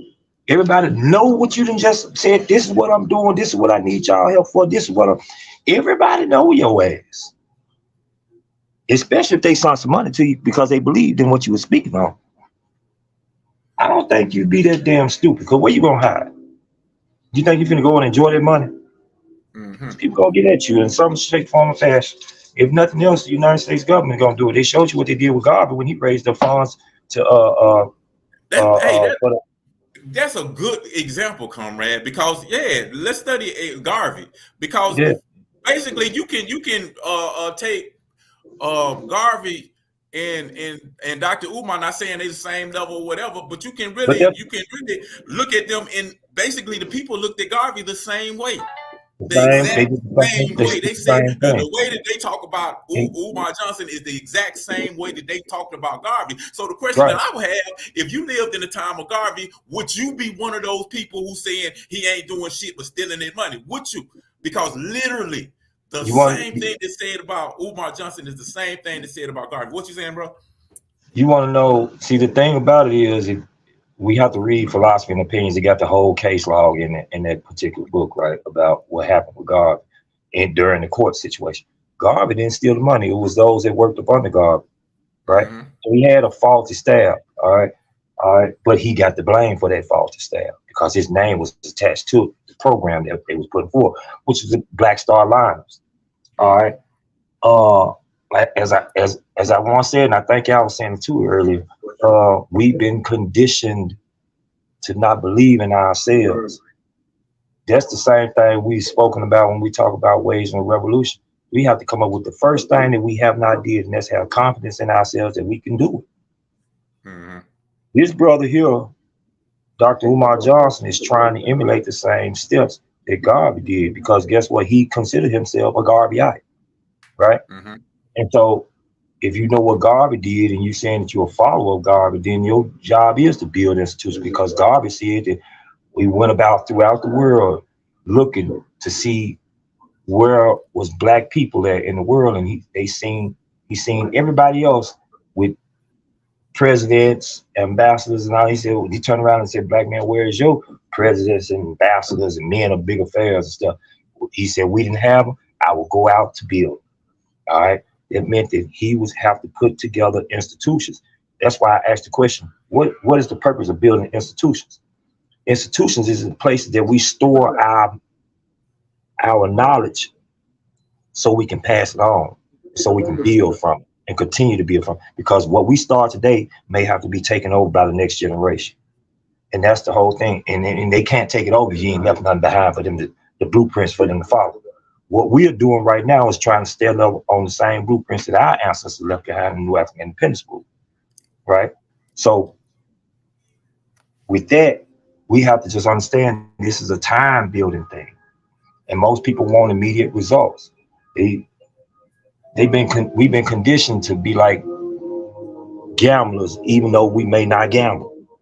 If I put my money in, I want an immediate result. If you go to the casino right now, you hit that slot machine, how fast your results is. You're gonna win, lose, or drop, right? You're gonna do that right now. You shoot the dice, you're gonna win, lose, or drop immediately, right? We have not put our money into stuff and let it ride and just see what it do. My son, he was teaching me about the stock market and stuff. I was conditioned. I was like, well, I ain't got that kind of money to just let it sit over there for 4-5 years. I'm putting every dime that I have in. Like, you ain't doing nothing. I said, the possibility might come up for me to do something, so I can't sit that kind of money over there. You know what I'm saying? But he was showing me that, Daddy, you're gonna have to take a portion, set it over there, and forget about it. You know, and that's what we gotta learn to do. See, the funny thing about it is how people go to church, right? And when they pass their tithe played out and all this old stuff, they invest in their money right then and there. They putting their money into church and they don't see no results from it. But they just, they said, whatever, God needs some money or whatever, or the church needs some money or whatever, however this story goes with that. But we put money into places like that. But we need to start putting money into things that's going to build for us. So I think that the brother Ben had a great idea. Whether people trust it or not, hell, if I knew what it was, I would send money to it because I want to see that. I ain't sending money to it because I want to see it happen right today. I know the idea needs to be built on, and that's going to take time for the people to, get on board. And you got to have the people on board. Anything we do like that, any project for us as a nation of people that's an oppressed, subjugated, colonized people over here in America, you're going to have to learn and build for self on something that can last. And once we do get to that position, we have to protect it. Mm-hmm. Because if it is successful, you better believe that the enemy is going to come in. Exactly. If he make it our way, the enemy is going to be there to be trying to take it from you and say, no, you teaching this or you teach. I want to ask you, my sister, she sent her children to the Marcus Garvey School in Memphis. Mm-hmm. And obviously I couldn't get from her what I may can get from you. Okay. How conscious and development may go for those children that go in that school? I mean, is it a educational curriculum that is African centered? Yeah. So it things evolve and develop.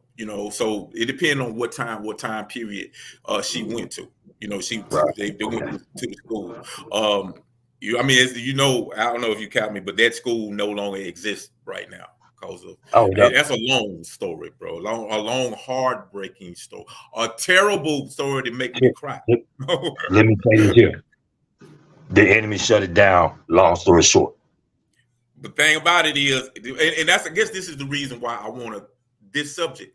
It didn't have to be. You know what I'm saying? It was more so of us not having the right perspective to bring things together, not handle things correctly, and we just jumped into emotionalism and things broke down. You know what I'm saying? Because like I got wrapped right in the middle of it because I'm looking at things from an analytical perspective.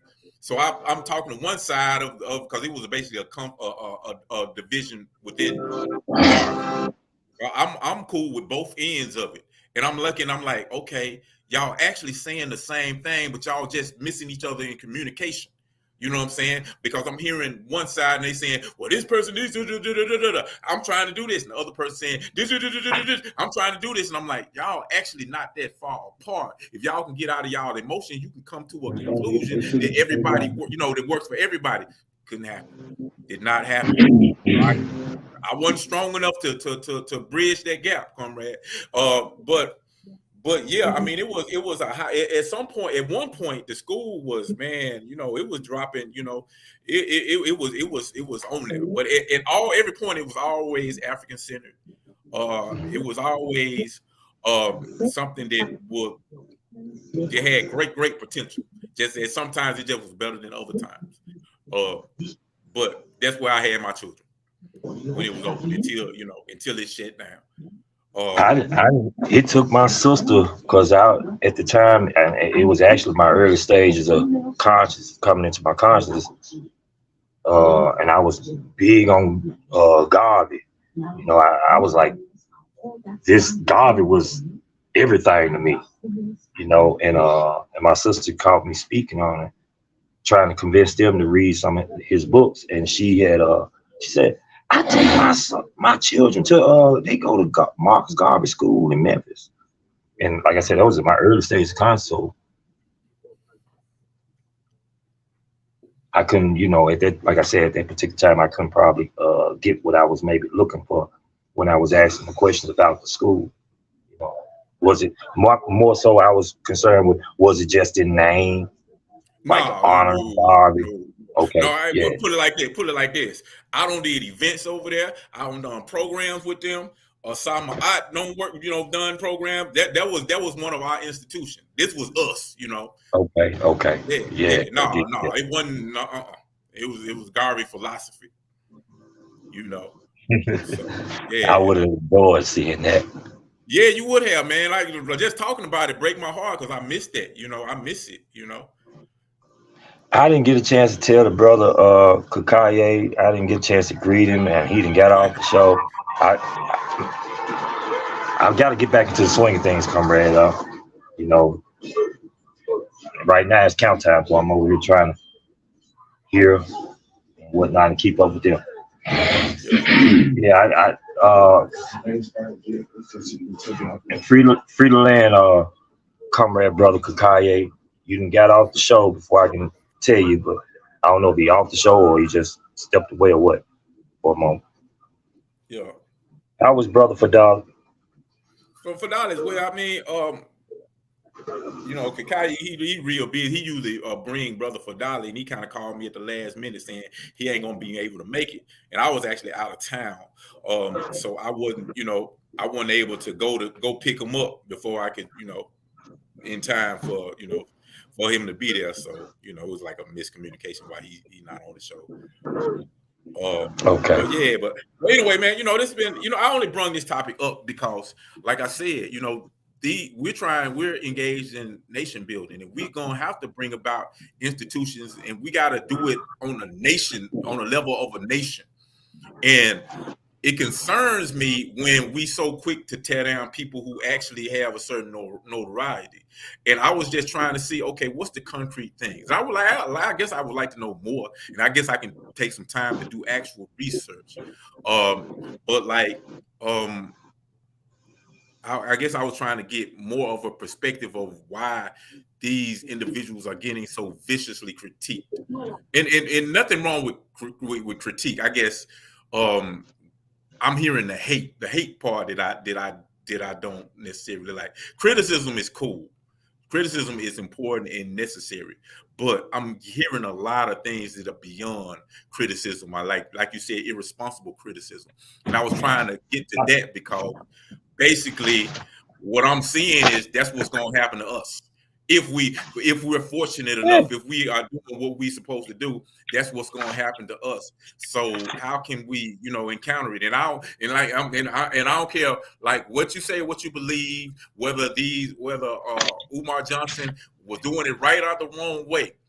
We can do it absolutely 100% right, the correct way. And it's still gonna happen to us. It's gonna happen. And the reason why, if it ain't happened to us yet, that means we ain't really been doing what we need to do. We ain't. You know what? I like Malcolm's perspective on that. Right. I was looking for the BLA dictionary, and it gives you irresponsible criticism and a definition for it. Right. Just to be kind of politically correct. All right. But Malcolm. How the hell I gotta lose mine? I gotta tell these brothers to give me my shit so I can. I've been passing out this stuff and sharing it with brothers and they. Now I ain't got one for my damn cell phone on hand. I gotta dig too deep to find it. Anyway, so Malcolm's perspective was, since we know that the enemy is gonna come, then you should get ahead of him, expose your faults and flaws before he can do it. That's a good idea too. That's a very good idea. That's a very good idea. I got it. Pull it up quick as I can.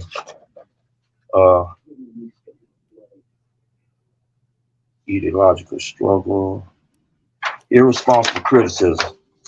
It says frivolous and irrelevant, correcting or pointing out of minor and needless points, which instead of building, tears down and obstructs progressive growth and development. Nitpicking, which tends to sidetrack one from what really has to be done. Ungrounded and unfounded criticism. Criticizing without investigation and thinking first. Mm-hmm. See, I always go to that right now. Yeah. I mean, and like literally, I mean, I want us to get to the point where we can do, like you said, healthy critiques, healthy criticism that's designed to build each other up. And I don't think collectively we're at that point, where we're actually doing that, receiving or taking it. And like I said, that concerns me because that's what we're doing. And I've been on the end of that where people look at me. I got that when I was starting Nava, you know what I'm saying? Some people was like, I don't know what you're doing. I don't like, when I first time I started the TV show. First time I started a TV show was in Memphis, Tennessee, called Liberated TV, Free Your Mind. Doing the same thing I'm doing now, and brother was like, hey man, you wasting your time. We need to be doing this, and this. You doing, you know what I'm saying? Until it actually happened. When the vision came out and it was on TV, they were like, oh, damn, you got a TV show. I'm like, yeah, brother, that's what I've been saying all the time. But until they actually saw it, until it actually came into existence, I was wasting my time. I was BSing. I wasn't, people would go up there saying, well, yeah, ain't nobody doing nothing in the community, looking right at me. And I'm like, damn, brother, like, how you gonna say that? Like, I'm finna do something that's finna put you on a whole nother level. But, I mean, we'll see. We'll see. I just looked at some of the comments. Melly Queen is going in about this. Yes. Melly Queen always be going in,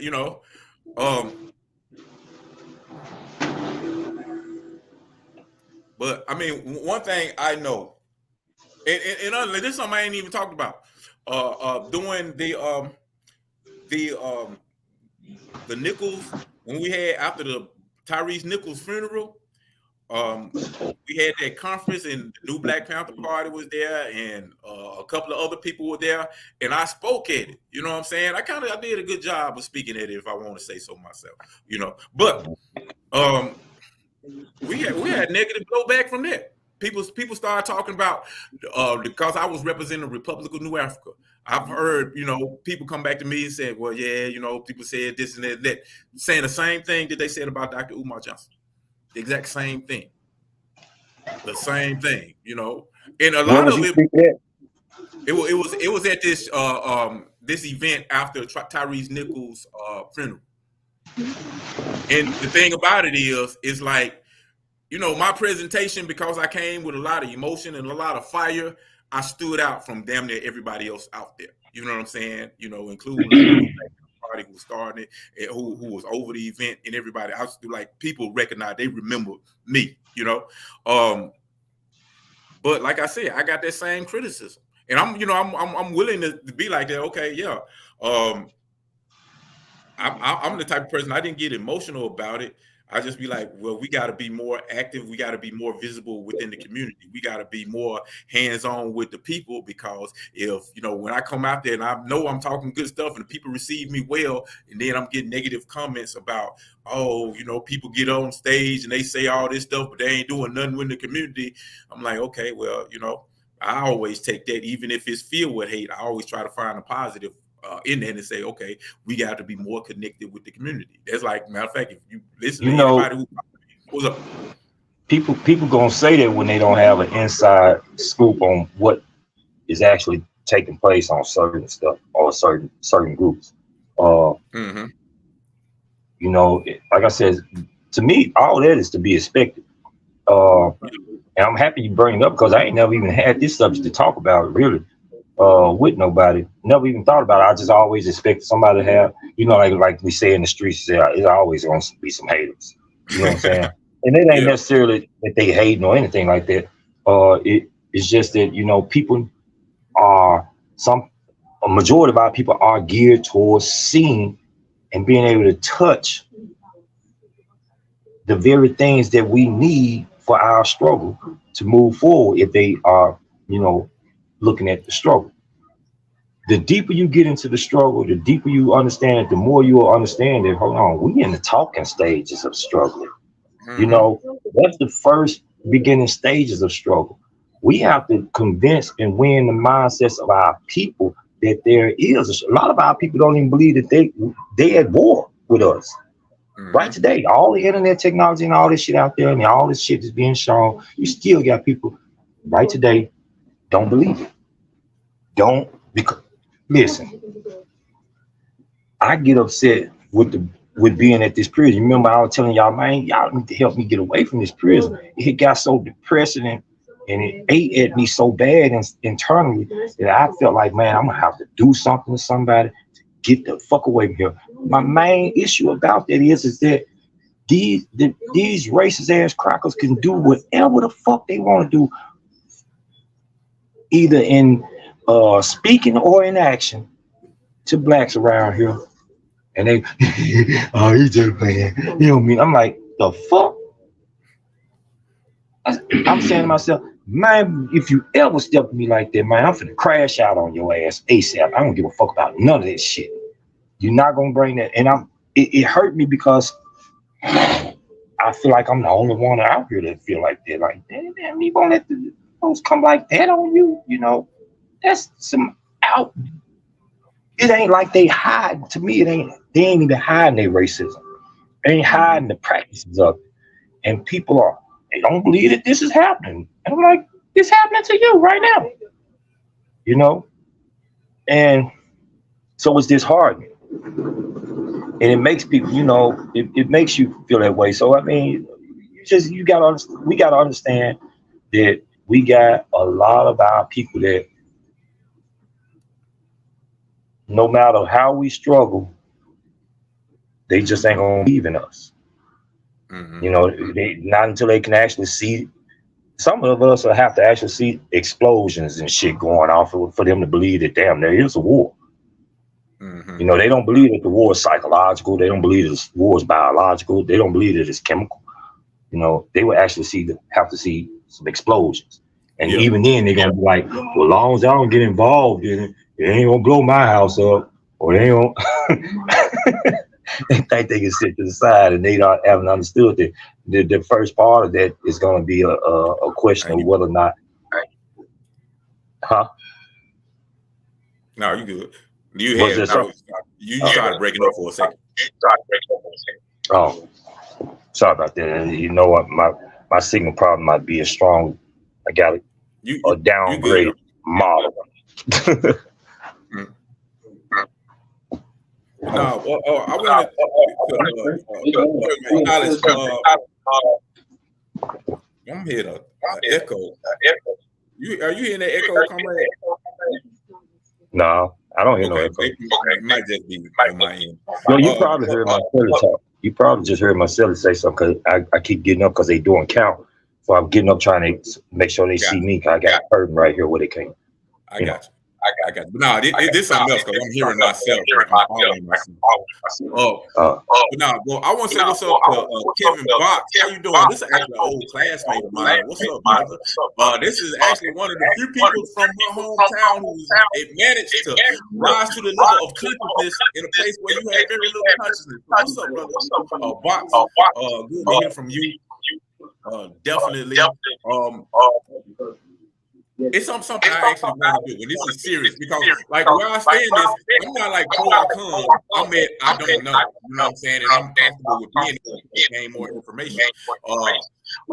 So because I'm hearing a lot of things like people being exploiting the people, and these accusations are being put out there like, okay, this is just a fact that understood.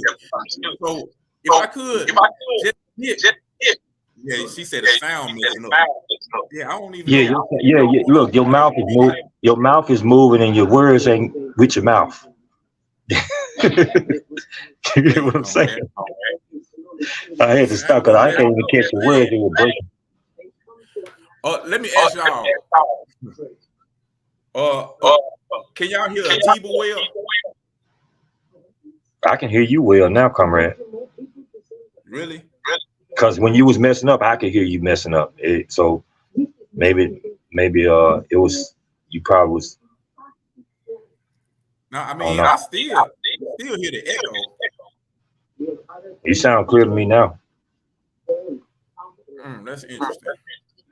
But yeah, I'm still hearing the echo. I like Daniel, Melly Queen, and your friend made a statement. Daniel said something about King Kong consciousness. What she said, I think Melly and the people are giving healthy critiques of King Kong consciousness. I ain't heard that before. And your friend Kevin says, unfortunately, our people love conformity, and that's what we got to wake up from. Correct. Yeah, I am gonna be careful too, comrade. Sister Melly Queen said, be careful too. Yeah. Man, you already know. I hear an echo, and I hear an echo. It's echoing on. Melly Queen and Daniel said they hear echoes on here. Yeah, let me try to do something else. I'm still hearing the echo too. Unfortunately, I don't hear an echo, so I don't know if I'm echoing as well. I don't hear one.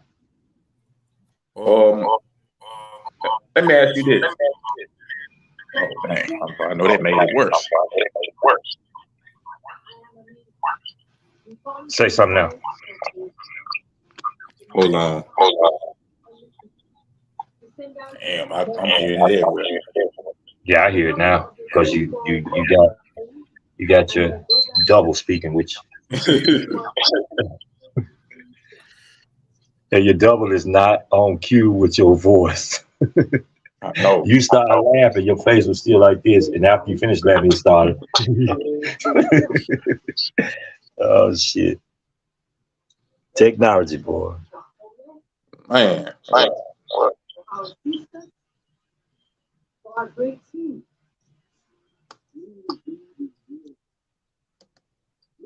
All right. Is this any better, comrade? No, I'm still hearing that. Hold on, something wrong. Do you have this playing out loud anywhere, comrade? I have you on speaker. You got me on speaker. That's probably what it is. I think I'm hearing your speaker. Hold on. Let me put my earphones on, and maybe we can change this up. I don't hardly wear these. My head is shit is all made around this motherfucker like MacGyver and shit. So, so I got headphones on like yours now. What it sound like? Can't hear. I don't know. Let me see. Yeah, I can you still hear me? Can you still hear me, comrade? Yeah, I can hear you loud and clear. It sound like I'm in the studio. Yeah, I can hear you. I can hear you. Can you hear me? Yeah, I mean, actually, that's better. I can, is the echo gone? Everybody out there? No, I don't hear no echo. It sounds like I'm in the studio with you right now. I'm asking the people. Yeah, there go Melly Queen say it's better. Okay, that's what it was. Yeah, I ain't know. Okay, that's on my end. So I'm fucking but it's shit up. all good. Let me set things back up on my end. Go back to doing what I was doing. But yeah, comrade, I forgot where we was at.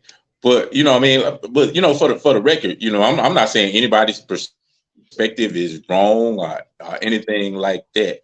But I'm just analyzing and seeing how these things evolve with certain brothers who. Hold on, there I go again. Yeah, now this me on this time.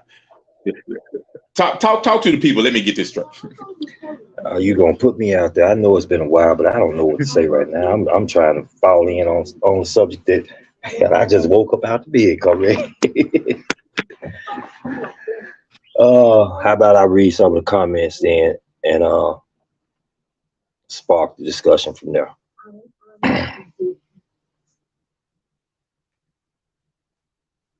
You know what? I got a slow moving thing. Okay.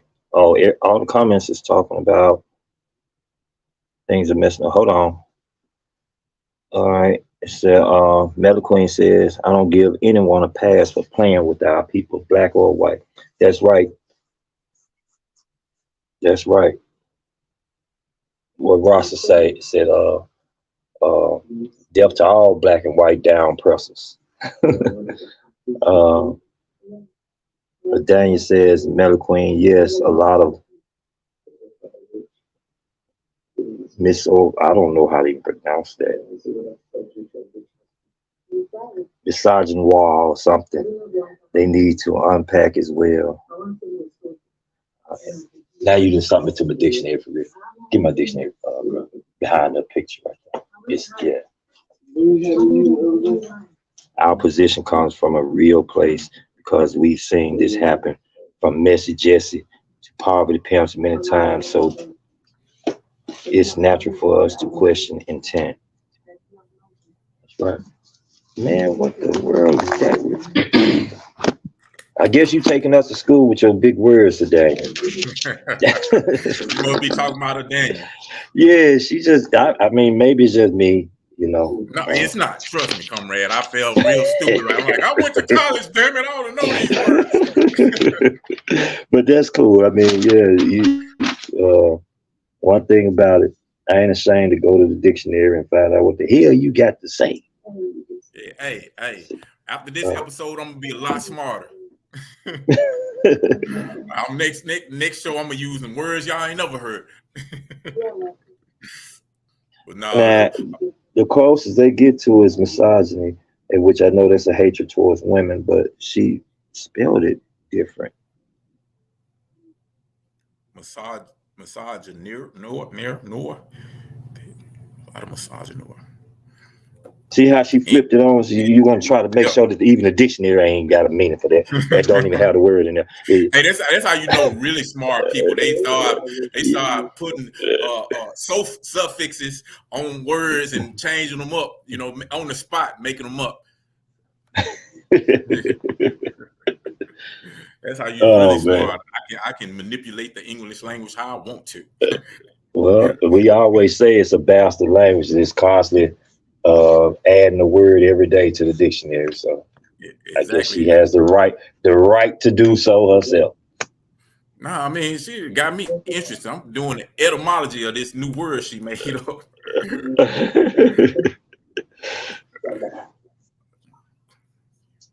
Nor. Where was Comrade Kakaya? He was at work while he was on here. Besides his descent towards black. Okay. Yeah, it's still the same meaning she put on here. It's descent towards black women. Actually, my dictionary says hatred towards women in general, but she said war. I guess that's what's a part to add to black women. Yeah, these men and their egos. I got a question. I have a question for the people out there, for the audience, especially Melly Queen and Adanya, since we have this kind of the conversation. And this is a sincere. I'm not. This is no ulterior motive other than information. Could y'all list? And I guess I'll start with Umar Johnson. List the specific things, exact things, and exact reasons why. Not he exploiting the people, how he exploiting the people. You know what I'm saying? List, the things, however 2, 3, 4, or however many you can, specifically knowing that we can verify, and it ain't based on opinion, that ain't based on, exactly what is it that he did specifically that gives you this negative impression of him. If y'all could do that, you know what I'm saying, that would help me out a lot, because I'm it feels like I'm hearing a lot of interpretation of what he's doing, like he's doing this and he should have been doing at a better level of he should have been farther along than he is now, or something like that. So what I'm trying to get, you hear what I'm saying? What I'm trying to get, you might could articulate. Right. I understand exactly what you're saying. I mean, give us what we say in the streets is full facts and evidence. Give us full facts and evidence, and outside of because right now we don't know, and obviously if you have these critiques, we're asking that share what you know with us, of concrete value, right? And that's right. I mean, because the only thing I ever heard about, and I don't even consider that no bad thing. I don't even know why they even went there and put that on there, because this was when he first was talking about. Be careful, this poster right there. This was when they was first talking about trying to build a school and ask for funds to help build the school through these entertainers and stuff, right? They put on that. This was Facebook. Somebody was posting posters, shooting down, talking about he was dating a stripper and all this old shit. I said, man, I don't give a damn who he putting his dingaling in and who he like. That ain't got nothing to do with what we trying to build. I mean, shit, I ain't, that don't bother me. I ain't that guy. I ain't caught up on all that. When I heard that story, it was like the first red flag of, okay, they coming for this brother. You know what I'm saying? He trying to build a school, but they weren't attacking him on school. They attacking him on something that ain't got nothing to do with the school. Ain't got shit to do with personal life. So I was like, okay, that's a tactic that's used when you trying to bring somebody down. So it's like I'm already kind of sympathetic and on alert to that. And that's why, like I said, I'm concerned about this, because in order to be successful, to build a successful institution, like I said, in order to build successful institutions and be successful in what we're trying to do, you need the support of the people. And if the people can be just easily swayed to just turn against you, then that's gonna make our job a million times more even difficult. hard, even Yeah, you hard, know. and see, and that's, but back in, you know, maybe so the people that, this the thing, the enemy know us. He know us. He got us up on the microscope. Malcolm said that he got you up on the microscope. He know everything about you. He made you. All right. So he know that he can put a bit of misinformation out there, and that shit will spread like cancer. You see what I'm saying? And people will run with it, right? So if he discredits somebody on something, or just Facebook is the easiest platform to do so, because you don't even know if that's a bot that was created to put misinformation out there, and then people start reposting that shit. For you know, a million people reposted some false information, or Mm-hmm. or just something that just try to tear down credibility because somebody had a good idea. Something. And let's just be honest. The idea itself, do we not need that idea? Do we not need a black school for black children that teaches black history? Aren't we not in a battle right now with what's this Governor Santos motherfucker down in Florida spearheading a Yep. campaign about woke information or whatever? How are you going to challenge him if you can't get behind those that look like you? They're saying, hold on, let's get us a school. We ain't got to ask these motherfuckers to teach us shit. Why would you want this motherfucker to teach? Hold on, comrade. Hold on. I think it's something important. Okay, it says, y'all did not answer my question. How can you uphold the exploitation of our communities? They have both raised money with no tangibles. I have donated, and I want to know why we can't question. Where is the money? What are you doing? Tariq Nasheed has made derogatory comments about black women several times, but uphold and talk good about white women. Hell no, Omar has done things that I have seen on video, but I do not have a copy of the evidence, so I don't even mention that. Okay, all right. All right. Let me start with this. It's like, how can we uphold the exploitation of our communities? I'm trying to get concrete evidence of the exploitation. You know what I'm saying? That's what I'm trying to get. You know what I'm saying? Right when I get the concrete evidence of the exploitation, exactly how are we being exploited, then I can better go about that question. But until I get the concrete evidence, then I can't be like, well, I can't just go along and say they exploiting the community. I need to know how exactly they're exploiting the community. So they raise money with no tangibles. Everything that I've studied about and I can't speak of Tariq because I don't know much about him. I don't know, but other than just seeing hidden colors, I don't know exactly what he's doing and all of this type of thing. So I can't. But Umar, everything that I've read about him is every time he speaks on this, he's like, I'm trying to do this. I ran into these obstacles, so I tried something else. Try to do this. I ran into this obstacle, so I'm trying to do something else. I got a school now. Now this is what we got to do. I got this, and this is what we got to do. Now I have a date. He put out a concrete date. That's concrete. That's something concrete. That ain't something fictitious. He's got a date when he said it's going to be open. That's something I can hold him to. I can be like, okay, you said that. Okay. Well, at this point, all I can do is shut up and see, is it going to be, or is it ain't going to be? Was it worth it, or was it not worth it? That's all I can do. I definitely cannot say he exploiting the people when he got a concrete date. Bringing stuff, bringing stuff forward. That's concrete. You know what I'm saying? So I can't say he exploiting the people. I can't say he ain't doing shit, because if the date comes and he has a school and he got a school, well, you know what? He just created a black institution. Some shit we've been talking about doing. So, like I said, by just you saying he's exploiting the people, you know what I'm saying? That's like spreading negative propaganda against somebody who actually, if he got some concrete, because like you said tangible. That man got a date when the school's supposed to be open. So either that's gonna happen or it not gonna happen. You know what I'm saying? Now he go about a date and they find out that the building, and it's kind of hard, like you said, it's kind of hard to believe that it's open and that he's been with this, that is to just be a scam. No school exists. You know what I'm saying? I'm pretty sure a school is going to come about it, but it might not be up to the par that we think it should be. You know what I'm saying? But that's another level of critique or criticism. So that's kind of where I'm See, saying. look. Melly Queen saying that she quoted on here. She said, "Okay, what are you doing with the funds? Umar has not produced anything but talking points. It's been 10 years. He has said that before. It was supposed to be open in 2021." And she says again, she said he has had a date. This is another date. And then she says, "I have seen his building." And I open a school with no money. You can open a school with a book and student simple. So I got a question. All right, this is what I'll say. If you open a school with no money, where your school at now? If the school ain't in existence right now, that means that it wasn't successful.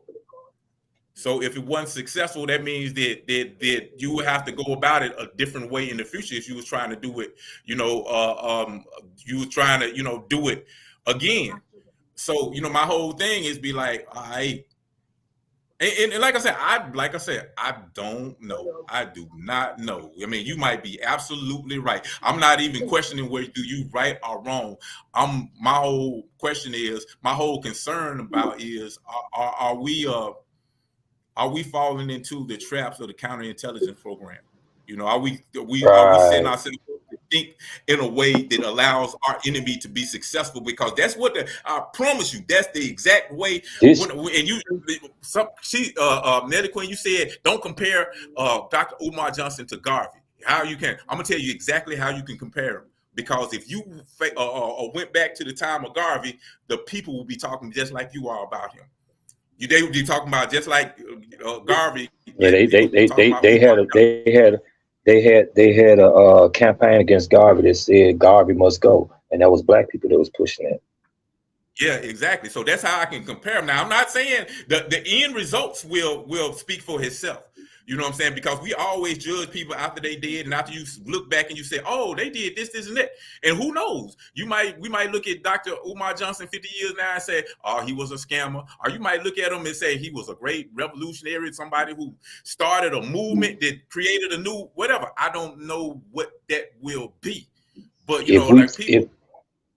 if you look at it from exactly what you just said right now, comrade, if you want our people to have something to build on 25 and 50 years from now from what we did, then we better stand behind them. You remember the sister Cherie, damn, what's the sister name? She used to be on CNN and they tearing white folks' ass up. She wrote the book, How to Treat Black Women or something like that. I don't know. Sharon, what's her name? The sister, she I know she Muslim because she wear the crown, the older sister. And but anyway, she's on Hidden Colors on one of them. She said the thing we need to stop doing here, white people, we need to look at white people. She was like, you need to look at white people. White people stand behind each other even when the motherfucker lies. She said, she said, we need to start doing the same damn thing, stand behind ours, even if they lie. When it's coming in the face of our oppressor and how he functions against us, we need to stand behind him regardless. Say, yep, Lord, no, he did it, even though he ain't done the damn thing. Yep, he did it, and I felt where she was coming from because, we struggling with nothing. We may think we have something because in our heads, we've been programmed to think that dollars make something in America, and dollars is something that we value people according to their money's worth, and we hold them to that standard, right? We actually help the system more than we actually understand. We help the system of white supremacy. We promote this shit more than we understand. We have to pull back for a minute and really look at this system and how it works on us. It don't have to reveal itself openly to us. It can use us against us. It can tear us down before we can even get started. It has done it already. It is up and running. When they said the system is broke, no, it is not. It's working and functioning exactly how it's supposed to. And as you see the destruction on black people, The system was built on the destruction of black people. It's working exactly how it's supposed to work. It's being maintained. So we have to hope. I think the best thing. Let me say this here. I think the best thing that would be good for the people who do discredit Umar Johnson and his idea is Umar Johnson didn't approach it as the Black Panther Party did approach things. See, the Black Panther Party, when they put together a program, they put together a program and gave it directly to the people to sustain that program and showed them this is what y'all was saying what was wrong. We went to the drawing board, made it up, got the idea from the people. It wasn't the Panthers' idea; it was the people who were suffering, and they built off of what they were suffering, then gave it to the people. Like they said, observation, participation. That's how the people see things. So when they see it, so maybe Umar Johnson, if he would open up the door for the people to get involved in the school's activity or the school's building, the institution's building, more so than just the funds. Yeah, he might have the avenue to open up with the funds, but now put the people in place so the people can see what their work is, what their funds is worth. You know what I'm saying? Maybe that may change some perspectives. I think that's the best way to do it because, like I said, the Black Panther Party was a perfect example of giving it to the people. The people end up taking over those programs. It wasn't the Black Panther. Huey P. Newton and Bobby Seale and David Hillard wasn't actually hands on after the program got started. The people took over the program. They had it. They up and running. You know. Yeah. Let's see. Meta Queen said Marcus Garvey has tangible institution, and you saw his work. I mean, the thing that I would say, yes, Marcus Garvey definitely had tangible institutions, but right now we're looking at Garvey 100 years Mama after Garvey. Shiraz, yeah. We're looking at Garvey 100 years after Garvey. So we got his whole career, his whole life in front of us. And we can say, yeah, he did this, this, and this. But you look at anything Garvey did, it didn't happen overnight. It was a process. It took time to develop. It took time for him to grow, to him to do something, be unsuccessful, exactly. To fuck up. Because it's a whole part of Garvey's career that he was fucking, that he might almost didn't even make it. You know what I'm saying? Yeah, until he learned, he's like, oh damn, I got to come back and I got to do this shit different. And when he refined his approach, then you start seeing him having success. But I mean, it's one thing to say, okay, I'm looking at Garvey and I see a whole career and I can just point. You know, I can go to this year, next year, and this year, and ignore everything that happened in between that. Like that didn't exist. But the reality is, the truth of the matter is there was a propaganda campaign against Garvey, and the people ate it up. The people ate it up. You know what I'm saying? Now, like I said, I can't tell you, you know, what Umar Johnson doing or not, but I can definitely tell you that Garvey was looked at the same in similar ways that Umar Johnson is. You know what I'm saying? Now, whether that's worthy or not, we probably won't even know that answer until years after that, because his school can completely fail. It can actually never come into existence. But we won't know the truth of the matter until later on, because his stuff can fail simply because it lacked the support that it needed. You know what I'm saying? Or it was attacked by forces that we don't know about. You know what I'm saying? We've been speculating on what happened to Malcolm X for 50 years. 58 years. Yeah, we just now getting the concrete evidence about what happened. Just now. You know what I'm saying? They just now suing the government, suing the FBI and the CIA and the new NYPD. Right now, 2020, now happening.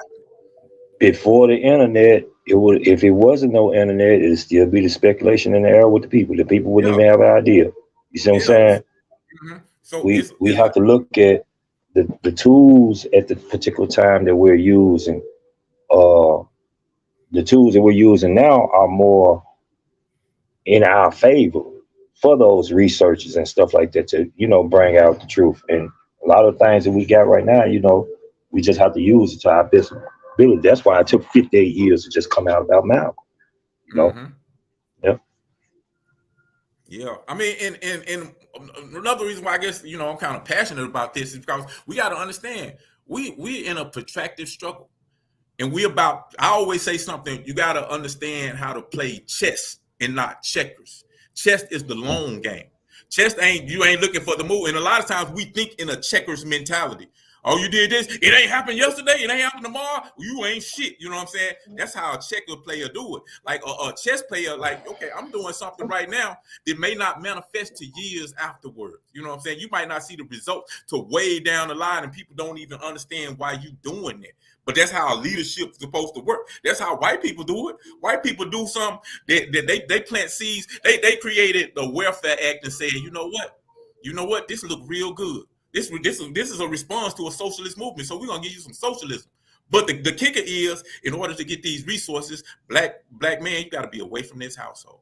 You black woman, you can't have them in the ways of the household. You didn't see what was happening then. You didn't see that until like 30, 40, 50 years later. You be like, oh, this shit fucked us up.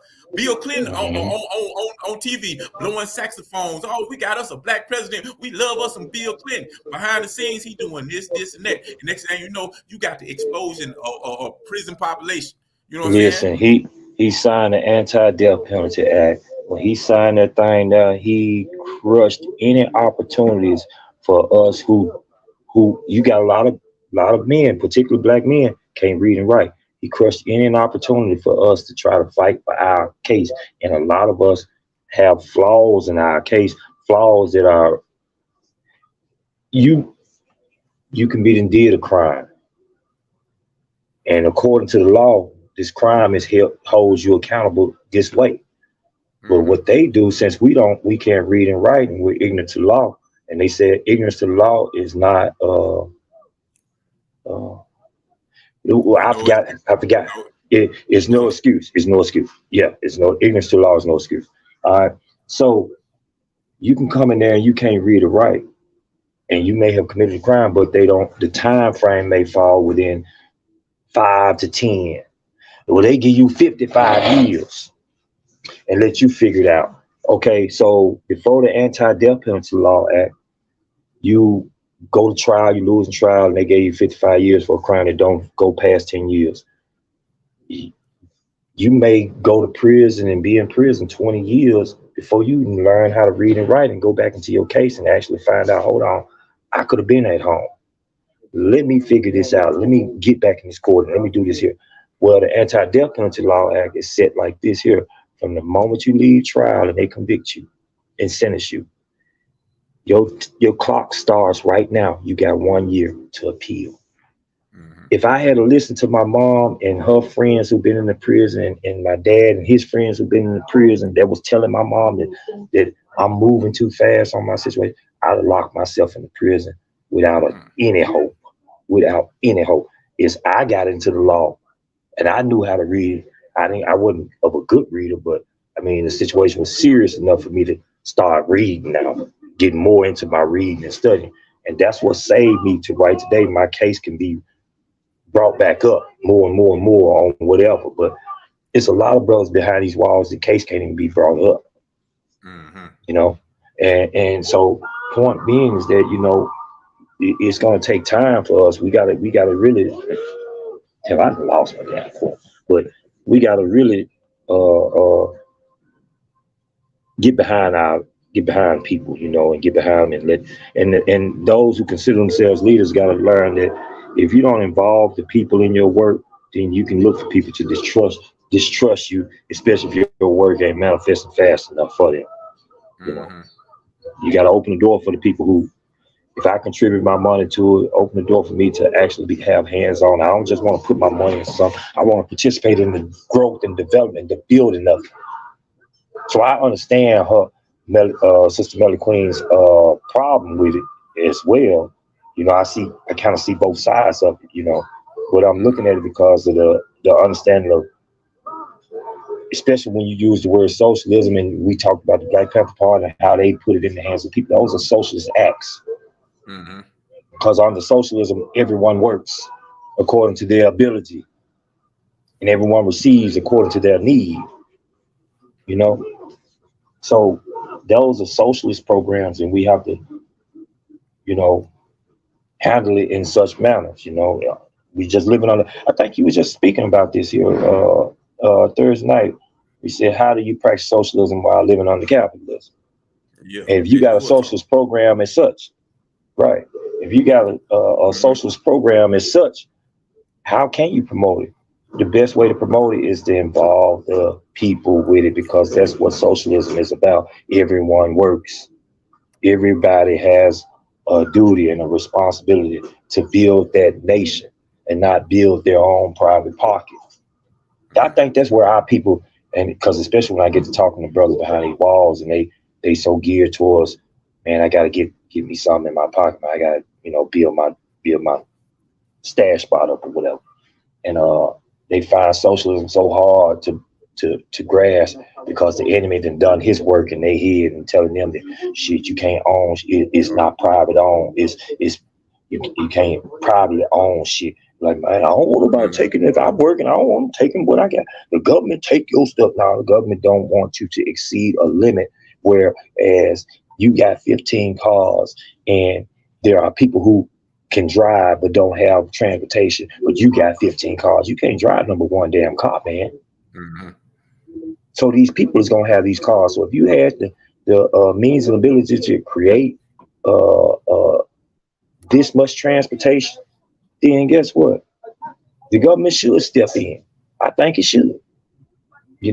I personally, you don't need no 10 houses and you got people out there homeless, or you don't need this big ass fucking mansion.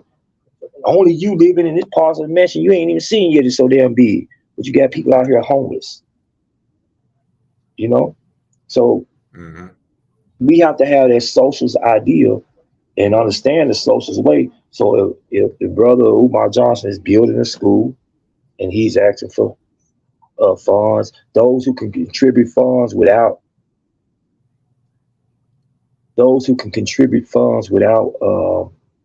needing to participate behind it, or don't have the time to participate but just contribute funds, then great. But those who may have time to not only just contribute funds but time to help build, then I think they should be submitting their name as one of the builders in this program, because they want to see the work of it. And that way you'll have the backing of the people behind you. You'll have the backing of the people building. We have to think in those terms of struggle. Yeah, I got you, comrade. But man, comrade, we've been on for 2 hours and a half, man. I got all kind of shit I gotta do. Hey, well, you gotta do your thing, comrade. I gotta put this thing on the charge anyway. I've been over here building my little charger thing and getting it right so I can plug this thing in. Yeah, definitely. Man, I want to thank I don't even know if it worked because I ain't tested. Go ahead. Yeah, I got you. No, I was just saying I want to thank everybody for this dialogue, this back and forth. Cause really, I like people with different opinions and different ideas, because they help me. They put things on my mind. Like right now, I got a lot of shit to think about, and I'm like, okay, yeah. It kind of sparks something. I'm like, there's a lot of things I need to find out, because there's a lot of things about this I don't know. So let me go get some research to see if I can find out some things, get some more information. So I'll be more informed. But like I was saying, I'm not saying one way or the other. I'm not saying nobody wrong, nobody right. I'm just saying I don't know. The only message that I can get from here is that we have to be scientists in our critique, and we have to be real critical, and we have to understand how to do a critical analysis, because if you do not, then you make yourself real vulnerable to counterintelligence program. It's happened again and again and again and again and again. And I can guarantee you, just from my observation, that a lot of people during the time of Garvey would be would be going against Garvey, would be saying negative things, you know what I'm saying, about Garvey. I promise you, I know that. I feel because that's what they did. Everybody didn't follow Malcolm during Malcolm's time, but look how many people love and support Malcolm now. Exactly. We've been conditioned to love our heroes after they're dead and gone. That's a conditioning process. That ain't something that we just all of a sudden. No, something happened to us. We have to look at what's happened to us. We've been conditioned to love those after they're gone. Yep. And like I said, I just don't want to see a situation which, like I said, gonna happen, where we get momentum. And the biggest obstacle we have is our people, because we've been victimized, the same, condition, just like Malcolm, just like Garvey, just like the rest of them, because during their day, they was hated. They was hated. You know what I'm saying? Yeah, Now yeah. we act like we love them because we're able to see what they actually did. But during the time when they were doing their thing and they was asking for support from the people, a lot of people hated them. And a lot of us will be in that same position because we are displaying those same characteristics. And that's what I want to get at. Whether you like Umar Johnson or not, I really don't care. You know what I'm saying? I just hope he can bring about something that's effective. If not, hope we can learn something to when we try it again. You know, it will be effective. But, man, I got to go, comrade. You got anything last you want to say to people? No, hey, I love y'all. Stay strong. Let's keep this dialogue going on. And, you know, we're going to build this nation one way or another. That's what we're doing. You know, we rebuild and we building to win. Exactly. All right, comrade. I'm gonna see you later, man. Man, I meant to call you. I'm gonna call you. You off today and tomorrow, right? Yeah. So I'm on like this thing with my charger right now is a motherfucker. I mean, I can go from 0 and it'll sit on this charger for like 10 to 12 hours before it go to 100. And I have to have the phone turned completely off in order for it to do that. So yeah, I got a brand new phone, but I don't have a charger, and I had to make some shit. And this is what I'm working with right now until I can get something done. So hopefully, if I'm on 24%. Hopefully, I can reach back out to you. You know, sometime tonight, probably about 8, 9 o'clock my time. I'm gonna try to reach back out to you if you ain't too busy. Yeah, do that. So you know, I got a million things. But anyway, I gotta go, comrade. Go ahead and do your thing, comrade. And y'all been watching Voices of New Africa / Conversation Between Comrades. I'm your host, bro. Yeah. I got Tiva here. Comrade Tiva. The number one thing, a message of the show is Tiva back, y'all. Yeah, I'm back. Always I'm back, damn it. That's right. Free the land. Free the land. Nation building. For many of us, the idea of nation building is too difficult, too complicated. It's impossible. But when you think about it, we're already nation builders. In fact, for the past 400 years, we've managed to build the most powerful nation on the planet. Unfortunately, this nation continues to disrespect, exploit, and oppress us. Here's a thought. Maybe we should focus on building our own nation. Join us March 31st through April 2nd in Charleston, South Carolina, as the Republic of New Africa celebrates 55 years since the signing of our Declaration of Independence. Register on Eventbrite to attend in person and or online by typing in New African Nation Day 50